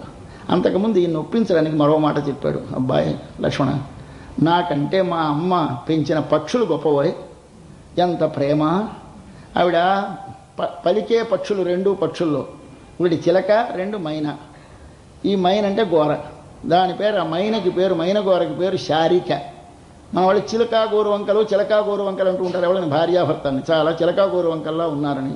వీళ్ళిద్దరు భార్యాభర్తలు కాదు. చిలకకి చిలకే పెళ్ళా ఉంటుంది, గోరువంకకి గోరువంకే భర్తగా ఉంటుంది. కానీ మనమేం చేసాం, చిలక మగవాడు, గోరువంక ఆడది. సంస్కృతంలో ఏంటది, శుక అంటే సంస్కృతంలో పుల్లింగం, శారిక అంటే స్త్రీలింగం. శుక శారిక పుల్లింగం స్త్రీలింగం 2 మాట్లాడే పక్షులు. ఈ మాట్లాడే పక్షులతోటి మనకి పోలిక చెప్పి భార్యాభర్తలకి అవి ఎలాగైతే ఎప్పుడూ ఒకదాన్ని ఒకటి వదలకుండా ఉంటాయో అలాగుంటారు ఈ దంపతులు కనుక చిలక గోరింకల్లా ఉన్నారు అంటూ ఉంటారు. కానీ దాని అర్థం ఏమి అంటే, చిలక భగవంతుడు, గోరువంక జీవుడు. ఈ 2 మాట్లాడే పక్షులు. అచేతనమైన శరీరం మాట్లాడదు. దానిలో ఉన్నటువంటి జీవుడు గోరువంక, దానిలో ఉండే భగవంతుడు చిలుక. చిలుక గోరువంక ఈ పంజరంలో ఉన్నారు. ఇక్కడ 2 పంజరాల్లో పెట్టారు, పెంచుతున్నారు. పెంచుతూ ఉంటే కౌసల్య తన అంతఃపురంలో 2 పక్షుల్ని పెడితే అక్కడ ఒక ప్రసాదం తెచ్చి స్వామి ముందు నైవేద్యానికి పెట్టింది. ఆవిడికి చాలా భగవద్భక్తి ఆరాధన ఉండేది. ఆవిడ నైవేద్యానికి పెట్టింది. పెట్టేసరికి దాని మీద నెయ్యి వెయ్యాలి. ఎప్పుడైనా ఏది ఆరగింపుకు పెట్టినా, అన్నం కానీ కూరలు కానీ పప్పు కానీ ఏది పెట్టినా దాని మీద నెయ్యి వేస్తే కానీ అది కేవలముగా విషముతో సమానమంటారు. నెయ్యి వేయనిది అభిఘారం అంటారు. దాని అభిఘారం అంటే నెయ్యి చుక్క వెయ్యుట. ఆ నెయ్యి చుక్క వేయకుండా దండుకు ఎందుకంటే పెట్టేదామంటే నువ్వు తినవు కానీ స్వామికి మాత్రం పెట్టేస్తావు. అందుచేత స్వామికి ముందు నెయ్యి వెయ్యాలి. నెయ్యి అంటే ఏమిటి, అన్నం అంటే ఏమిటి, నైవేద్యం అంటే ఏమిటి అది తెలియాలి. మనం నివేదనం అంటూ ఉంటాం. మనం భోజనం చేస్తే ఏమిటంటాం, భోజనం అంటాం. దేవుడు భోజనం చేస్తే నైవేద్యం నివేదనం అంటారు. ఏమిటి తేడా? ఆయన కూడా భోజనం అనకూడదు, దేవుడు భోజనం చేస్తున్నాడండి అనరు, దేవుడికి నైవేద్యం పెడుతున్నామండి అంటారు. అంటే ఈ మాటకి అర్థం తెలియాలి. నివేదనము అంటే నీ అంటే బాగుగా, వేదనము ఎరుంగుట. అక్కడ పెట్టినది ఏమిటి, అన్నము కాదు, మన ఆత్మ. ఈ ఆత్మని స్వామి ఎదుట పెట్టాం. స్వామి నీదిగా స్వీకరించు అన్నాం. ఈ నీదిగా స్వీకరించు అని చెప్పడానికి పేరేమిటి, నివేదనం. నివేదనం అంటే విన్నవించుట. ఏమని విన్నవించుట, నేను నీ వాడనని విన్నవించుట. అట్లా స్వామికి విన్నవించడమే ఆరగింపు చేయడం. ఇక్కడ పెట్టేసరికి ఏమొస్తుంది, ఓ పిల్లి వస్తుంది. ఆ వేళకి సమంగానం నైవేద్యం చేద్దామని వీడు అన్నం పెట్టి వెనక్కి వెళ్ళి నెయ్యి పట్టుకొద్దామని కౌసల్య వెళ్ళేసరికి ఓ పిల్లి వచ్చేదిట. వచ్చి దానిలో మూతి పడుతుంది. పిల్లి ముట్టుకుంటే నైవేద్యం పనికిరాదు. అప్పుడు పాపం ఎవరు లేరు, ఆవిడ ఒక్కటే ఉంది. నెయ్యి తేవడానికి తను వెళ్ళాలి. ఇక్కడ పెట్టేసింది. ఏం చేయాలి, ఈ పంజరాల్లో ఉన్న చిలకతోటి గోరువంక చెప్తున్నాడు, చిలక చిలక అదిగో ఆ శత్రువు వస్తున్నాడు, కాలు కొరికే. శుక పాదం అరేహ్ దశ. శుక చిలక అరేహ్ అదిగో శత్రువు వస్తున్నాడు, వాడి పాదం కారణం దశ కొరుకు అని చెప్తోంది. ఇలాగ మా అంతఃపురంలో పెంచుకున్న ఒక గోరువంక మా అమ్మకి ఆపద కలుగుతుందంటే అడ్డుకుంది ఒకరిని ప్రేరణ చేసి వారి చేత రక్షించడానికి ప్రయత్నించింది. నేను కొడుకునై పుట్టి మా అమ్మకి ఆపద వస్తూ ఉంటే కొడుకుని దూరమైపోవడానికి కైకేయి ప్రయత్నిస్తే అడ్డుకోలేకపోయినానే, పోనీ అడ్డుకుంటానని నిన్ను ప్రేరణ చేయలేకపోయినానే, ఎంత దుర్మార్గున్నయ్యా నేను. కాబట్టి నాకంటే మా గోరువంకకి మా అమ్మ మీద ఎక్కువ ప్రేమ, నాకు ప్రేమ లేదు అని బాధపడతాడు. ఇక్కడ 2 పక్షులు ఉన్నాయి, ఒకటి చిలక, ఒకటి గోరువంక. ఎవరు వీరిద్దరు? ఒకటి ఆచార్యుడు, ఒకటి భగవానుడు. భగవానుడు చిలుక, గోరువంక ఆచార్యుడు. ఇవి 2 మాట్లాడే పక్షులు. మనకు ఉపదేశించేవారెవరు? భగవానుడు, భగవంతుని విరింగినటువంటి మహాపురుషులైనటువంటి ఆచార్యులు. వీళ్ళిద్దరే మనకి మాట్లాడే పక్షులు. వీటినే పెంచాలి పంజరాల్లో పెట్టి. ఎవరిని పెంచాలి? భగవానుని ఆరాధించు, భగవానుని ఎరింగి ఇతరులకు ఉపదేశించేటటువంటి ఆచార్యుడిని సేవించు. వీరిద్దరు అక్కడ ఉంటే ఏం చేస్తారు? నీ ఆత్మని నీవు భగవంతునికి అర్పణము చేసేటప్పుడు మళ్ళీ అవిద్య ఆక్రమించకుండా భగవంతుని రక్షించమని ఆచార్యుడు రికమెండ్ చేస్తాడయ్యా. కాబట్టి ఎవరు గొప్పవాడు? భగవంతుడు గొప్పవాడా, ఆచార్యుడు గొప్పవాడా? రికమెండ్ చేసినవాడు గొప్పవాడు. కాబట్టి ఉద్యోగం ఎవడో ఇస్తాడు, కానీ మనకు రికమెండ్ చేసినవాడు ఒకడు. వీడిని దండం పెడతామా, ఆయనకి దండం పెడతామా? ఆయనకి వెళితే బాగుండదుమా, నువ్వు రికమెండ్ చేసి నువ్వా సంపాదించావని వాడు కోపం వస్తుంది. ఈ రికమెండ్ చేసిన ఆయన కోపం రాదు. కాబట్టి ఈయన దగ్గరికి వెళ్ళరు. అంటే నాకంటే శారిక గొప్పదన్నారు. ఈ విధముగా పక్షుల చేత ఒక మహోత్తరమైనటువంటి జ్ఞానాన్ని ఉపదేశించింది రామాయణం. ఈ విధంగా అంతటా పక్షులు పక్షులు పక్షులు అంటూ ఉంటారు. పక్షులంటే ఇదే. అలాగే సుందరకాండలో ఓ పక్షి వస్తుంది, చెట్టు మీద కూర్చుంటుంది, సీతమ్మ కిందని బాధపడుతూ ఉంటుంది, అదొక్కసారి అరుస్తుంది. అరిచేసరికల్లా ఒక పక్షి కనిపించింది. పక్షి చ శాఖా నిలయ 27వ సర్గ, దానిలో చివరొస్తుంది. ఆ పక్షి ఆచార్యుడే, ఆ ఆచార్యుడే హనుమాని. అక్కడ పెద్ద రహస్యమైన అర్థాలు చెప్పుకుంటున్నాం. కాబట్టి మీకు ఎక్కడొచ్చినా జ్ఞానోపదేశం వారిని చేసేవారిని పక్షి అంటారు. కనుక పుళ్ళం శిలుం వినహాన్, అమ్మా లేవమ్మా, మనకు భగవద్ ఆభిముఖ్యమును కలిగించే, అంటే భగవంతుని మేల్కొలిపేటటువంటి సమయం ఆసన్నమైనదని లేపుతున్నటువంటి పక్షులన్నీ లేపడానికి ధ్వనులు చేస్తున్నాయమ్మా, లే పుళ్ళం శిలుం వినహాన్ లెమ్మన్నారు. అంటే వీడు లోపల పడుకున్నా వీళ్ళు తెలివైంది. ఈ ఊళ్ళో పక్షులు రాత్రి అరుస్తాయి, ఎప్పుడూ అరుస్తూనే ఉంటాయి. ఇవి రాత్రి తెల్లవారుజామున కాదు, రాత్రి అంతా అరుస్తూనే ఉంటాయి అన్నదిట. ఎందుకు అంటే మన గోపికలకి పగలు కృష్ణుడు దొరకడు, అడవికి వెళ్ళిపోతాడు. వాళ్ళ అమ్మగారు నాన్నగారు అడవికి పంపించిస్తారు. పాపం వీళ్ళకి పగలు ఎక్కడా కృష్ణుడు కనపడవు, చూడందే ఉండలేరు. రాత్రి వస్తాడు పల్లెకి. రాత్రి వచ్చిన తర్వాత కృష్ణుడితో ఎలా కలుస్తారు? వీళ్ళు కలవడానికి వీళ్ళది. వాళ్ళ అమ్మ దగ్గర ఆయన ఉంటాడు, వీళ్ళ ఇళ్ళ నుంచి వీళ్ళ పెద్దవాళ్ళు కదలనివ్వరు. ఆయన ఎంత తెలివైన వాడంటే రాత్రి వాళ్ళ అమ్మ దగ్గర వెళ్ళిపోయి పువ్వ తినిగానే శుభ్రంగా ముసుగు పెట్టుకు పడుకుంటాడు. నిద్రపోతున్నట్టు టక్కు పెడతాడు. తల్లి పక్కనే ఉంటుంది యశోదాదేవి. నల్లటి కప్పుకుంటాడు. నల్లటి వాడు మనిషి, అది కప్పో తెలియదు మనిషో తెలియదు. పక్కన పడుకొనే ఉంటాడు. సమంగా మనిషి అంత పొడుగున్నాడో అంత పొడుగు కప్పు ఉంటుంది, ఆయన లోపల ఉండడు. ఆయన ఎక్కడికి వెళ్ళిపోతాడు? బయటికి వెళ్ళిపోతాడు. వెళ్ళిపోయి చెట్ల కింద విహరిస్తూ ఉంటారు. ఈ గోపికలతోటి వీరు విహరిస్తున్నప్పుడు ఈ సన్నివేశం మీకు ఎలా తెలిసిందంటే, జయదేవులు వారు గీత గోవిందంలో చెబుతారు, రాధా, ఆ అడవిలో రాధా మాధవయో జయంతి యమునాకూలే రహక్కేళయ అన్నాడు ఆయన గీత గోవిందం ప్రారంభిస్తున్నాం. ఆ రాధామాధవులు ఇద్దరు ఆ యమునా తీరంలో వృక్షాల క్రింద ఉంటారు. ఆ తమాల నిబిడ శ్యామమై ఉంటుంది ఆ యమునా తీరము. నువ్వు అక్కడి నుంచి వీడిని తీసుకెళ్ళాలి, కొంచెం జాగ్రత్తగా తీసుకెళ్ళమని చెప్పాడు జయదేవుల వారు గీత గోవిందంలో. ఆ కథ జ్ఞాపకం పెట్టుకోవాలి. ఇన్ని తెలియాలి. ఒకటి తెలియాలంటే ఎంతో చుట్టూ పరికరం ఉండాలి. సరే, వెంటనే ఏం చేసింది? లేచి వెళతాడు. రాత్రి వాళ్ళు చెట్ల కింద వీళ్ళందరూ ఎవళ్ళు? గోపికలు, కృష్ణుడు. పక్షులు నిద్రపోతాయండి, కిందనే గలగలాడుతుంటే వీళ్ళు నిద్రపో. కాబట్టి రాత్రి పక్షులకు నిద్ర ఉండదు మన ఊళ్ళో. కాబట్టి పక్షుల కూత లెక్కలేదు అనేసింది లోపలి పిల్ల. ఇప్పుడు వీళ్ళు మరో గుర్తు చెప్పవలసి వచ్చింది. ఏమిటి మరో గుర్తు చెప్తున్నారు? పుళ్ళరయన్ కోయిలిల్ వెள்ளై విడిశంగిన్ పేరరవం కెట్టిలయో. పోనీ ఆ పక్షులతో, ఆ పక్షులకు రాజు ఒకడున్నాడు తెలుసా? ఎవరైనా? గరుత్మంతుడు. పుల్ అరై, అరై అంటే రాజు, పుల్ అరై అంటే పక్షులకు రాజు అయిన గరుత్మంతుడు. ఇన్ ఆయన యొక్క, కోన్ రాజుగారు. ఆయనకి రాజుగారు ఎవరు? పక్షులకు రాజుగారు గరుత్మంతుడు. గరుత్మంతుడికి రాజుగారు భగవానుడు. ఆ భగవానుడికి ఒక ఇల్లుంది, దాని పేరేమిటి? కోన్ అంటే రాజు, రాజుగారి ఇంటికి పేరు కోయిల్. కాబట్టి మనం కోవిల అంటున్నామే, అది కోవిల కాదు, వా కాదు, ఈ కోయిల్. కోయిల్ అంటే ఇల్లు, అంటే ఇల్లు. కో అంటే భగవానుడు, భగవానుడి ఇంటి పేరు కోయిల్. ఇప్పుడు దాని పేరు మన వాళ్ళు అందుకోసమే దేవ ఆలయము అన్నారు. దేవుడు ఉండే భవనం, దాని పేరు కోయిల్. ఆ కోయిల్లో కోయిల్ ఇలా వెళ్ళండి, ఇలా వెళ్ళి ఈ పక్క నుంచి దారింది, ఇలా వెళ్ళిపోండి.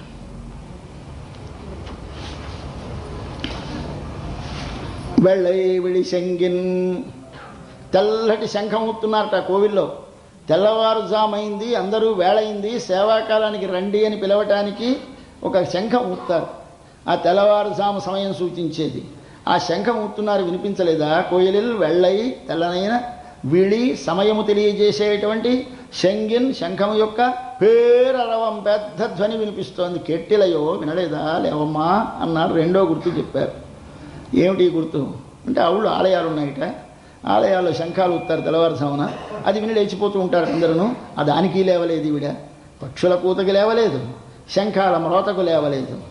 ఏమిటిది అంటే, ఆలయంలో భగవంతుని ఆరాధించే సమయం ఆసన్నమైనది అనడానికి తెలియజేసేటువంటి ఒక శంఖం ఊపుతారు. ఆ శంఖాన్ని ఎక్కడ మీకు వచ్చినా ఎలాగుంటుంది? శంఖం ఎందుకు ఊదడం దేవుడి దగ్గర? ఎందుకంటే శంఖం ఇష్టం, ప్రతి చోట శంఖం ఊది ఆరాధన ప్రారంభిస్తారు. అంటే శంఖం అంటే ఓం అనే ప్రణవం, ప్రణవాన్ని ఉచ్చరించాలి ముందు. ఓం అస్మద్గురుభ్యో నమః, ఓం అస్మత్ పరమగురుభ్యో నమః అని 13 ఓం ఓం ఓం అని ఆరాధన ప్రారంభిస్తాం. కాబట్టి శంఖం ఊదాలి. ఈ శంఖం ధ్వని ఎంత రావాలి? పేరరవం, పెద్ద ధ్వని రావాలి. అది వినగానే ఏమిటి తెలుస్తుంది? మీరు ఓం అలికితే ఆ అంటే భగవానుడు, ము అంటే నేను, ఊ అంటే ఏ, నేను భగవానుని కొరకే, నేను భగవానుని కొరకే. అబ్బాయి నీ వేళ అయిపోయింది, రా, నువ్వు భగవంతుడి కోసం, నీ కోసం నువ్వు కాదు, నీ ఇంట్లో పడుకుంది కాదు, నీ నిద్ర కోసం కాదు, నీ భోగం కోసం కాదు, రా అని చెప్తుంది ఓం. ఓం ఉచ్చరించగానే మనకి భగవంతునితో ఉండే సంబంధం జ్ఞాపకం వచ్చి ఒకసారి లోపల భగవద్ ఆభిముఖ్యం కలుగుతుంది ప్రణవాన్ని ఉచ్చరిస్తే. కాబట్టి భగవంతుడితో చేరాలి అంటే ఏం చేయాలన్నది ఉపనిషత్తు. ఓమిత్యాత్మానం యుంజీత, ఓం అని మన ఆత్మని పరమాత్మతో చేర్చాలి, కలపాలి. దానికి ఊదేటటువంటి శంఖం ఆ ప్రణవం. ప్రణవం ఊతుతున్నారంటే ప్రణవం పలుకుతున్నారమ్మా, వినిపించలేదా? ఎక్కడ ఊతున్నారు ఈ ప్రణవం? పక్షులకు రాజుగారైన గరుత్మంతుడికి రాజుగారైన వారి ఇంట్లో. ఎవరి పక్షులకు రాజుగారైన వారు? పక్షులకు రాజుగారైన వారు ఎవరు అంటే గరుత్మంతుడు. గరుత్మంతుడు అంటే ఎవరని ఉపనిషత్తు చెప్పింది?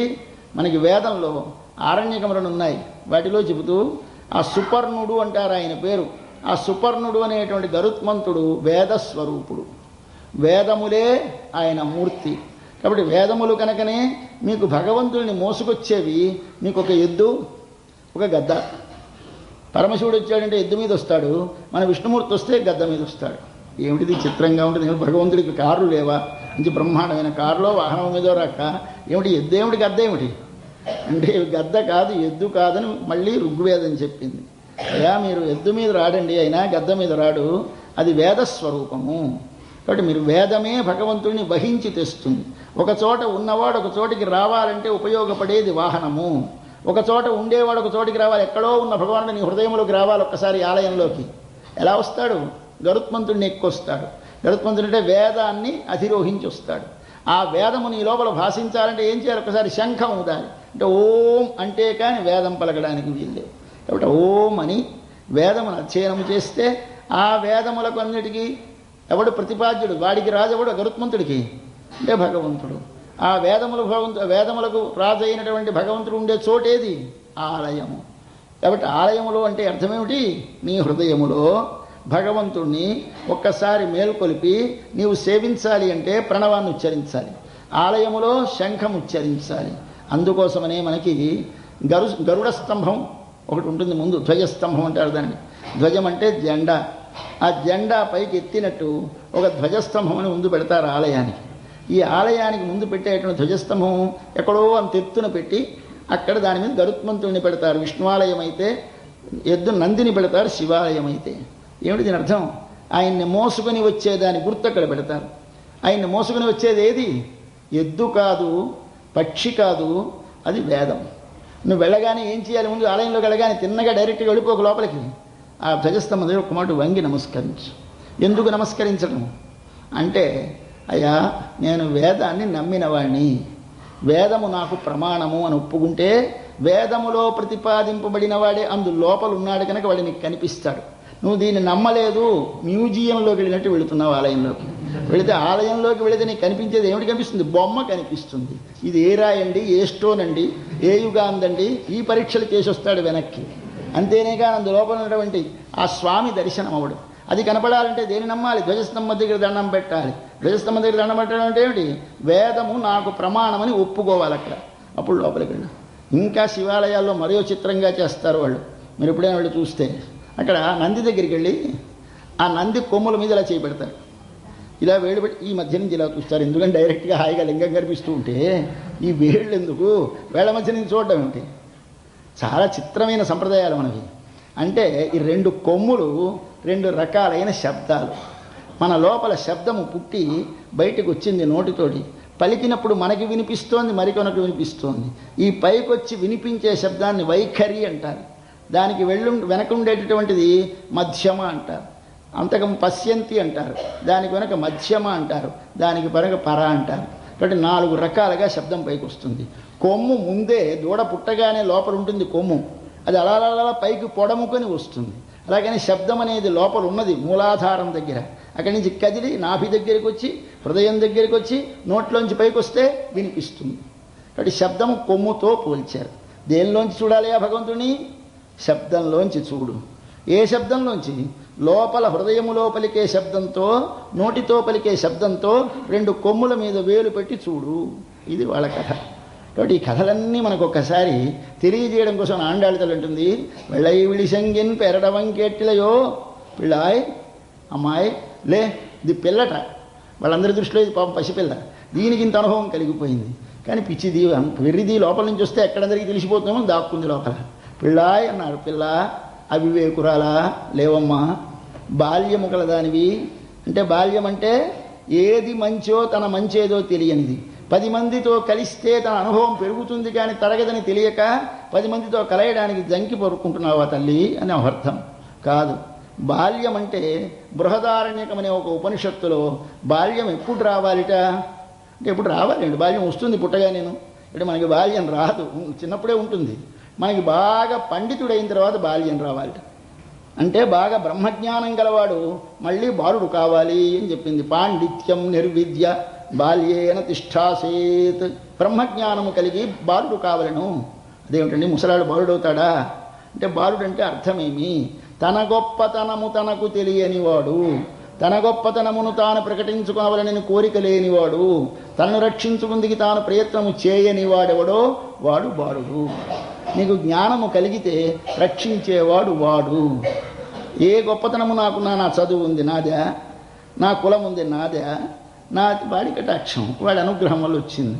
వాడి అనుగ్రహం వల్ల ఈ కులంలో పుట్టించాడు, ఈ డబ్బు ఇచ్చాడు, ఈ ధర్మం చేయిస్తున్నాడు, ఈ జ్ఞానాన్ని ప్రసాదించాడు. ఏదైనా వాడిది, నాదేమిటి? అతని తన మహాత్మ్యాన్ని తాను ప్రకటించుకోవాలంటే వాడు బాలుడు కాడు. అంచేత బాలుడికి 2 లక్షణాలని చెప్పి ఆ 2 లక్షణాలు కలిగిన దాన్ని నువ్వు కనుక నీకున్న అనుభవాన్ని బయటకు వస్తే ఎక్కడ తెలియజేసి గొప్పదాన్ని అనుకుంటారని మొహమాట పడుతున్నావేమో. వాడు పిల్లాయ్ ఎడుందిరాయ్ లేచిరావమ్మా అని చెప్పారు. దీనికి లేవలేదు మన పిల్ల.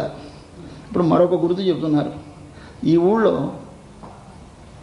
కొట్టాలంటే పశువులు కట్టే కొట్టాలలో యోగులు మునులు వచ్చి ఉంటారట. మకం ఎప్పుడు రాత్రి వస్తారట.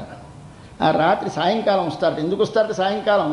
కృష్ణుడు పగలంతా ఆవుల్ని మేపి సాయంకాలం ప్రతి ఇంటికి వెళ్ళి దూడలపాకలో దూరి ఆవుని కట్టి దాని వెన్ను తట్టి దాన్ని ఒక్కసారి నిమిరి వెళ్ళిపోతాడట. కాబట్టి అక్కడికి వస్తాడు తప్పకుండా. సాయంకాలం ప్రతి పశువులశాలలో ఉంటాడు. మాట వెళ్ళి చూడమన్నారు. ఎవరు? నేను చెప్పాను, లీలాశుకుల వారు చెప్పారు, అబ్బాయి వెళ్ళండి అయ్యా అక్కడ ఉంటాడని. అందుకోసం వచ్చేసి మునివర్గళం యోగిగళం, మునులు యోగులు, వీళ్ళు మునులు యోగులు వచ్చి ఆ గోశాలలో ఉంటారట. వాళ్ళందరూ తెల్లవారుసామైంది. ఒకసారి మళ్ళీ కృష్ణుడు విప్పడానికి వస్తున్నాడు. హరి హరి హరి అన్నారట అందరూ. ఒక్కసారి లేవగానే ఏమనాలట? 3 సార్లు హరి హరి హరి అనాలట. ఆ హరి హరి అని ఇంతమంది, కొన్ని వేల మంది ఒకసారి హరి అంటే ఎంత చప్పుడు వస్తుంది? పెద్ద చప్పుడు. అది వినలేదా? హరి అన్న పేరరవం ఉళ్ళంపుహుందు కుళిందు. మేము ఎలా లేచాం? అదిగో ఆ యోగులు మునులు మన గోశాలలో ఒకసారి కూర్చొని హరి హరి హరి అన్నారే, అది విని మా చెవులలోకి లోపలికి ప్రవేశించి మా హృదయములు చల్లబడి మేము లేచి వచ్చాం అని చెబుతున్నారు ఇప్పుడు. అయితే ఈవిడ లేవడానికి ఏం చెప్తున్నారు? హరికి 3 అర్థాలు. హరి అంటే హరించువాడు. ఆ హరించేవాడంటే వాడికి ఆపదలు కలిగేయని చెబితే కానీ ఎప్పుడూ భక్తుడు కదలడు. భక్తుడు దేవుడు సుఖంగా ఉన్నట్టు ఉంటుంది, హాయిగా ఉంటాడు. మనం ఎందుకు లేపాడు అనుకుంటాడు. నాయనైనా ఆపదరా, కొంపలు మురుక్కుపోతున్నాయి, లోపల పడుకుంటాం, ఇల్లు అంటుకుపోతుంది. ఇల్లు అంటుకుపోతే రే లేరా లేరా అంటే లేవడు, రే ఇల్లు అంటుకుంది అంటే చంగులు లేచి వస్తాడు. అలాగానే మన పిల్లకి పడుకుంది, ఇప్పుడు ఏం చెప్పాలి? కృష్ణుడికి ఆపద కలిగింది. దానికి ఆపద కలిగిందంటే దానికి లక్ష్యం లేదు.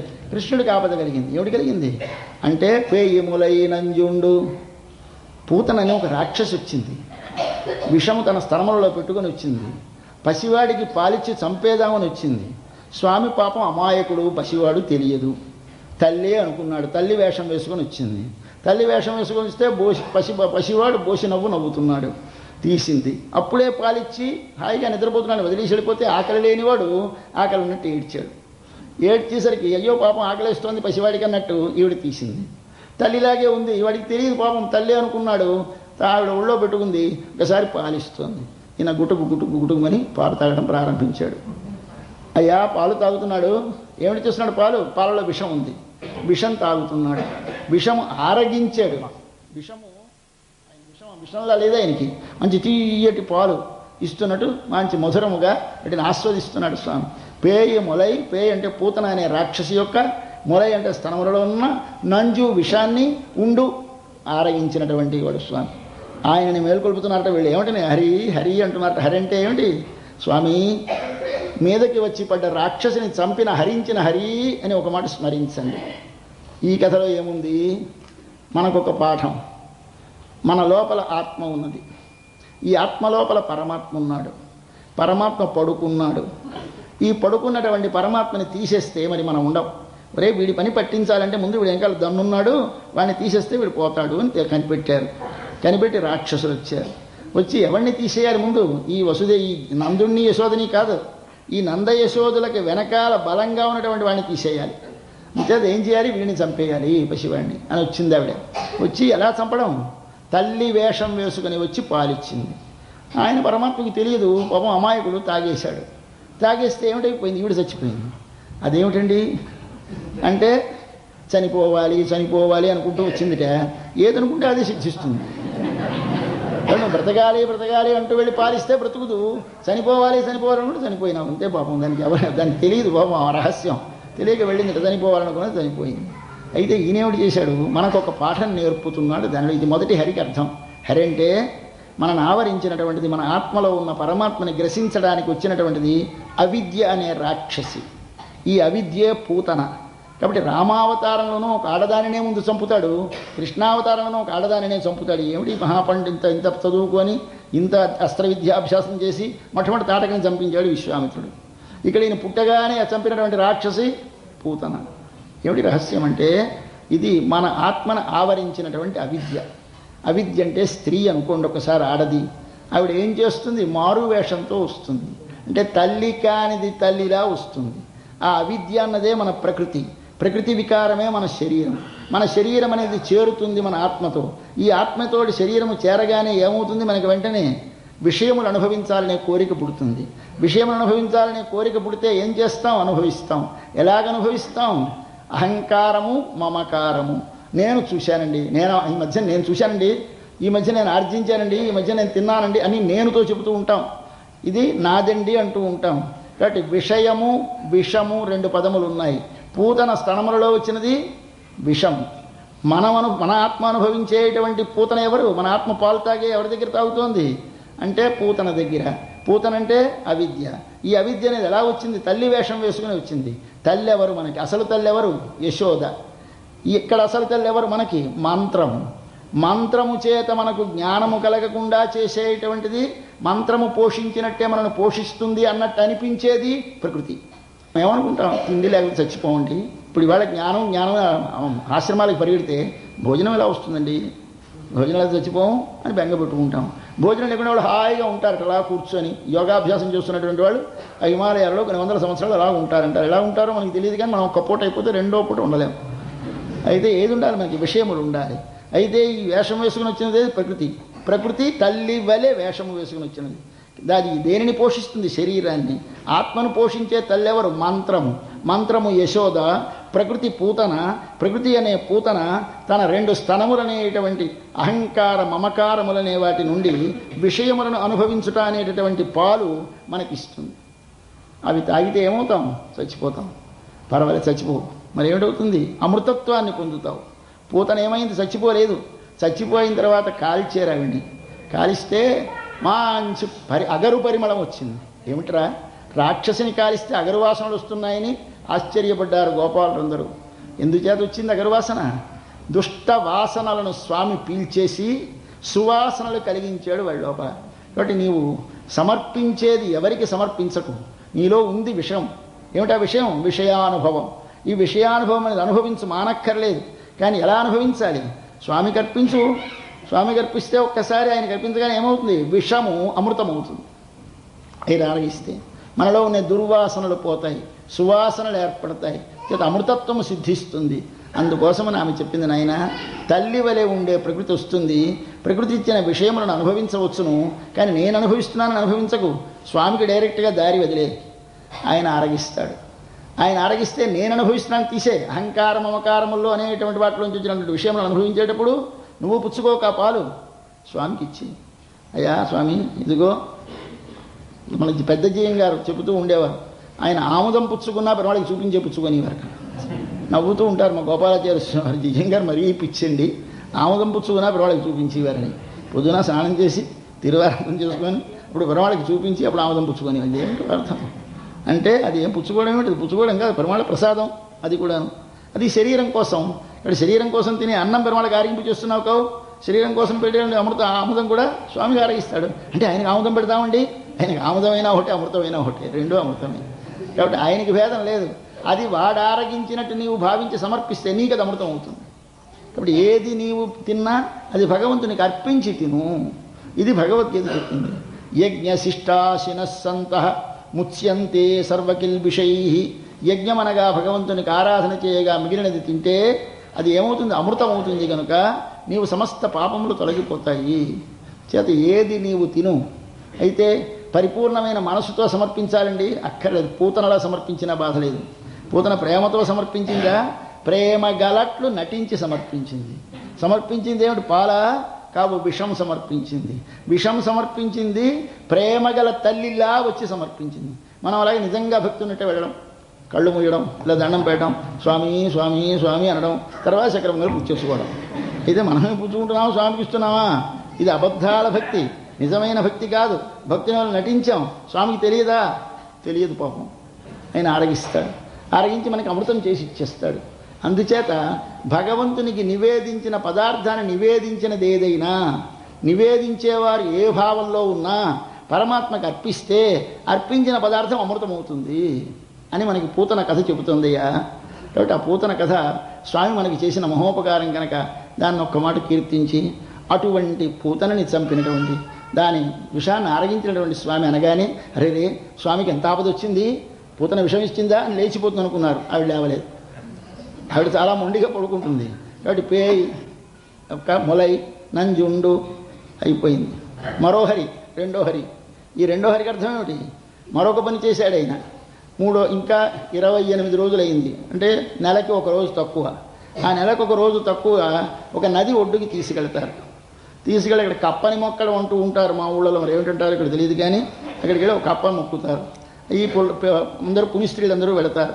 వీళ్ళ నదీ తీరం అందు ఉంటారు. అది ఏ నక్షత్రంలో పుడితే ఆ నక్షత్రం మళ్ళీ తిరిగి వచ్చిన రోజుని చేస్తారు. ఆవిడ నక్షత్రం కృష్ణుడు పుట్టిన రోహిణి. బయలుదేరి యమునా తీరానికి వెళ్ళారు. అందరినీ బ్రాహ్మణులను తీసుకువెళ్ళింది, హోమాలు చేయించింది, పుణ్యస్త్రీలను తీసుకొచ్చింది, అందరికీ అన్నీ సమర్పించింది. ఒకసారి యమునకి వెళ్ళి ఇవన్నీ యమునకు అర్పించేసి రావాలని పుణ్యస్త్రీలతో కలిసి బయలుదేరుతూ ఒక బండి వాళ్ళ బళ్ళ మీద వచ్చారు. ఒక బండి కింద ఉయ్యాల కట్టి ఆ ఉయ్యాలలో పసివాడిని పడుకోబెట్టి, బండి రక్షణగా ఉంటుంది, ఎటు నుంచి వచ్చినా ప్రమాదం ఉండదని బండీలు చుట్టూ ఈ పక్కో బండి ఆ పక్కో బండి ఆ పక్కో బండి అడ్డుపెట్టి వెళ్ళింది తల్లి యశోద. అయ్యా ఈవిడ వెళ్ళడం చూశాడు, రాక్షసుడు వచ్చాడు, బండి మీద పడ్డాడు వచ్చి. వీడి పేరు శకటాసురుడు. శకటం అంటే బండి. బండి మీద అసురావేశం వచ్చింది. బండియే అసురుడు అయిపోయినాడు. కుదిపాడు బండి పడగొచ్చాడు. అడుగునున్నాడు పసివాడు. చచ్చిపోతాడే, బండి పడిపోతే 28 రోజులు వాడు బతికుంటాడా? ఉండడు. కానీ మనవాడు కనిపెట్టాడో ఏమిటో తెలియదో, ఆకలేసిందిట, కాలిలా పైకెత్తాట. వెలగితలా పడుకుంటాడు ఆ వయసులో. వెలగితలా పడుకుని కాలిలా పైకెత్తేట. ఆ బండి అంశ ఏదో తగిలిందిట, టప్పున విరిగిపోయిందిట. ఎక్కడికెక్కడ ఏ కీలు ఆ కీలు ఊడిపోయి పడిపోయిందిట. ఇప్పుడు ఎవ్వళ్ళు లేరండి. పసిపిల్లలు మాత్రం చుట్టూ ఆడుకుంటున్నారు. ఆ పిల్లలు చూశారు, హో అని పరిగెత్తుకొచ్చింది యశోద. అందరూ పరిగెత్తుకొచ్చారు. బండి పడిపోయింది, బండి పడిపోయింది. మా కిష్టప్పే తన్నిసాడమ్మా బండిని అన్నారు వీళ్ళు. ఎవళ్ళు? ఈ పిల్లలందరూ. నమ్ముతారండి పెద్దవాళ్ళు. ఇది మన పెద్దవాళ్ళ గొప్పతనం. చూసిన పసిపిల్లలు నిజం చెప్తారు, చూడని మనం నమ్మం. కాబట్టి బాలురంటే ఎవరు? భగవంతుని దర్శించినటువంటి అమాయకమైనటువంటి భక్తులు ఉంటారే వారు బాలురు.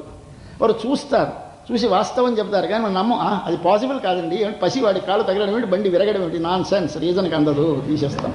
ఇది మన జ్ఞానం.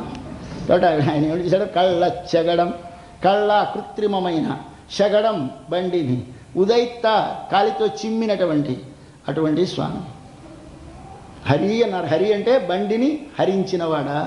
ఈ బండి ఏమిటి? మన కథ మళ్ళీ. ఈ బండి ఏమిటి? బండి అంటే ఒక చోట ఉన్నవాడిని ఒక చోటికి చేర్చేదాన్ని బండి అంటారు. మన ఆత్మ ఎప్పుడో బయలుదేరిందండి ప్రయాణానికి. ఎక్కడికి వెళ్ళాలి? ఇది సోధ్వన పారమాప్నోతి తద్విష్ణో పరమం పదం. పరమపదం అని ఒకటి ఉందిట, అక్కడికి చేరాలి మన యాత్ర. ఎప్పుడో బయలుదేరే మొట్టమొదటి ప్రయాణం. అలా మారి మారి వస్తున్నాం, తోవలో బళ్ళు మారుస్తున్నాం. ఏది బళ్ళు? శరీరమునకు బండి అని పేరు. ఎందుచేత ఇది ఆత్మను నడిపించేది ముందుకి కనుక దీనికి పేరు. దీనికి పేరేమిటి పెట్టారు? శకటం అని పేరు. శకటం అంటే శ అంటే సుఖమును, కట అంటే ఛేదించున్నది. వేం పాపములను కట ఛేదించున్నది కనుక వెంకట అచలము దాని పేరు. అలాగే మన శరీరానికి పేరేమిటి? శకటము. శ అంటే సుఖమును, కట ఛేదించేది. ఇది శరీరం అంటే సుఖం ఉండదా? ఉపనిషత్తు చెప్పింది ఉండదని. ప్రియా ప్రియయోరపహతిరస్తి అశరీరం వా వసంతం ప్రియా ప్రియేన స్పృశత. శరీరం ఉన్నంతసేపు నీకు సుఖ దుఃఖాలు తప్పవు, శరీరం లేకపోతే హాయిగా ఉంటావు అని చెప్పింది. కాబట్టి దీన్ని దుఃఖాన్ని కలిగించేది ఏది? ఇది. దీన్ని బదలు కొట్టాలి. ఎవడు కొడతాడు? నువ్వు కొట్టుకోలేవు. మరేమిటి చేయాలి? స్వామి పాదం దానికి తగలాలి. కాబట్టి శ్రీమన్నారాయణ చరణవు అని ఒక్కసారి నువ్వు స్మరిస్తే ఆ పాదం కానీ తగిలితే వెంటనే బండి విరిగిపోతుంది. దీనికి చక్రాలు రెండు. మన బండికి రెండే చక్రాలు. ఎంత అందమైన పోలికలు చెప్తారో. మన శరీరానికి ఏమిటి రెండు చక్రాలు? నడవడానికి సాధనం కదా చక్రం. మనము దేని వల్ల నడుస్తున్నాం? బండి నుంచి బండికి, బండి నుంచి బండికి. పుణ్యముఖ చక్రం, పాపముఖ చక్రం. పుణ్యమనే చక్రము, పాపమనే చక్రము చేతనే మనం పుణ్యపాపముల యొక్క ఫలితమైనటువంటి సుఖదుఖములను అనుభవించడానికి ఒక శరీరమును వదిలి మరొక శరీరమును పొందుతున్నాము కనుక రెండు చక్రముల మీద పయనించే జీవుని ఒక చోటు నుంచి మరొక శరీరమును చేర్చేటటువంటి బండి వంటి శరీరమునకు బండి అని పేరు పెట్టి ఈ బండిలో అసురావేశం వచ్చింది. ఇప్పుడు మనకందరికీ ఏమిటొచ్చింది? ఇప్పుడు ఆసురత్వం. ఆసురత్వం వచ్చినప్పుడు దేవుణ్ణి లేకుండా చేసేద్దాం. లోపల ఉన్నాడు, పడుకున్నాడు కృష్ణుడు, వాడు నాన్ సెన్స్ లేట్ తీసేద్దాం. ఏమిటి చేయాలి? బండి విరిగిపోతే పోయింది.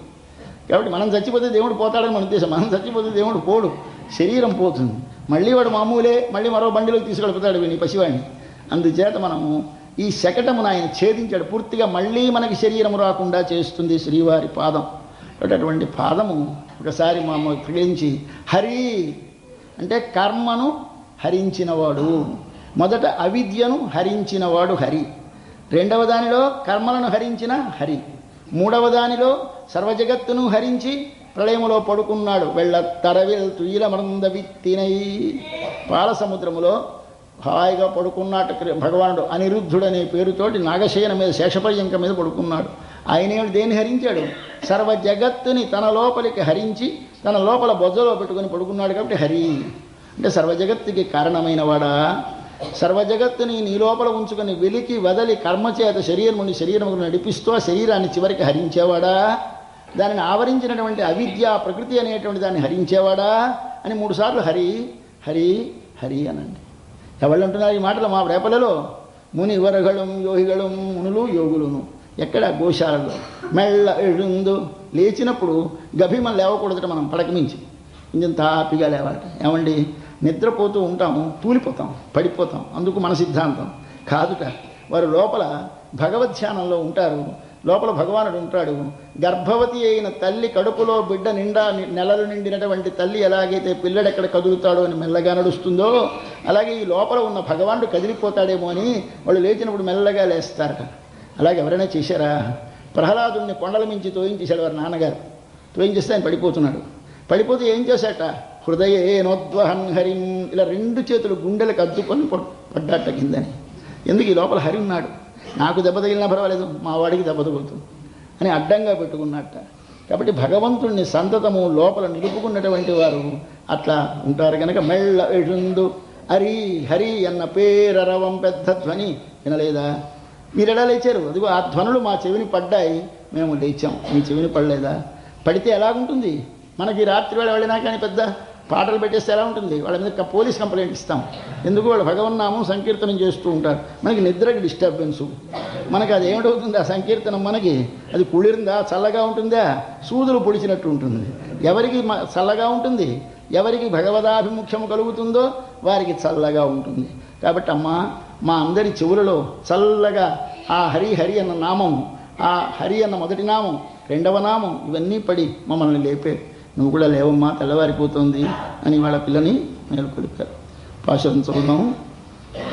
పుళ్ళుం சிலும்பினகான் புள்ளரையன் கோயிலில் வெள்ளை விடிசெங்கின் பேரரவம் கேட்டிலையோ பிள்ளாய் எழுந்திராய் பேய் முலை நஞ்சுண்டு கள்ளச்சகடம் கலக்கஷிய காலோச்சி வெள்ளத்தரவில் துயிலமர்ந்த வித்தினை உள்ளத்து கொண்டு முனிவர்களும் யோகிகளும் மெல்ல எழுந்து அரியன்ற பேரரவம் உள்ளம் புகுந்து குளிர்ந்து ஏலோரெம்பாவாய் स्वच्छिष्टमालिका बन्धगन्धबन्धुरजिष्णवे विष्णुजित्तदनुजायै गोदायै नित्यमङ्गलं मादृशा किञ्चन त्राणबद्धकङ्कणपाणये विष्णुजित्तदनुजायै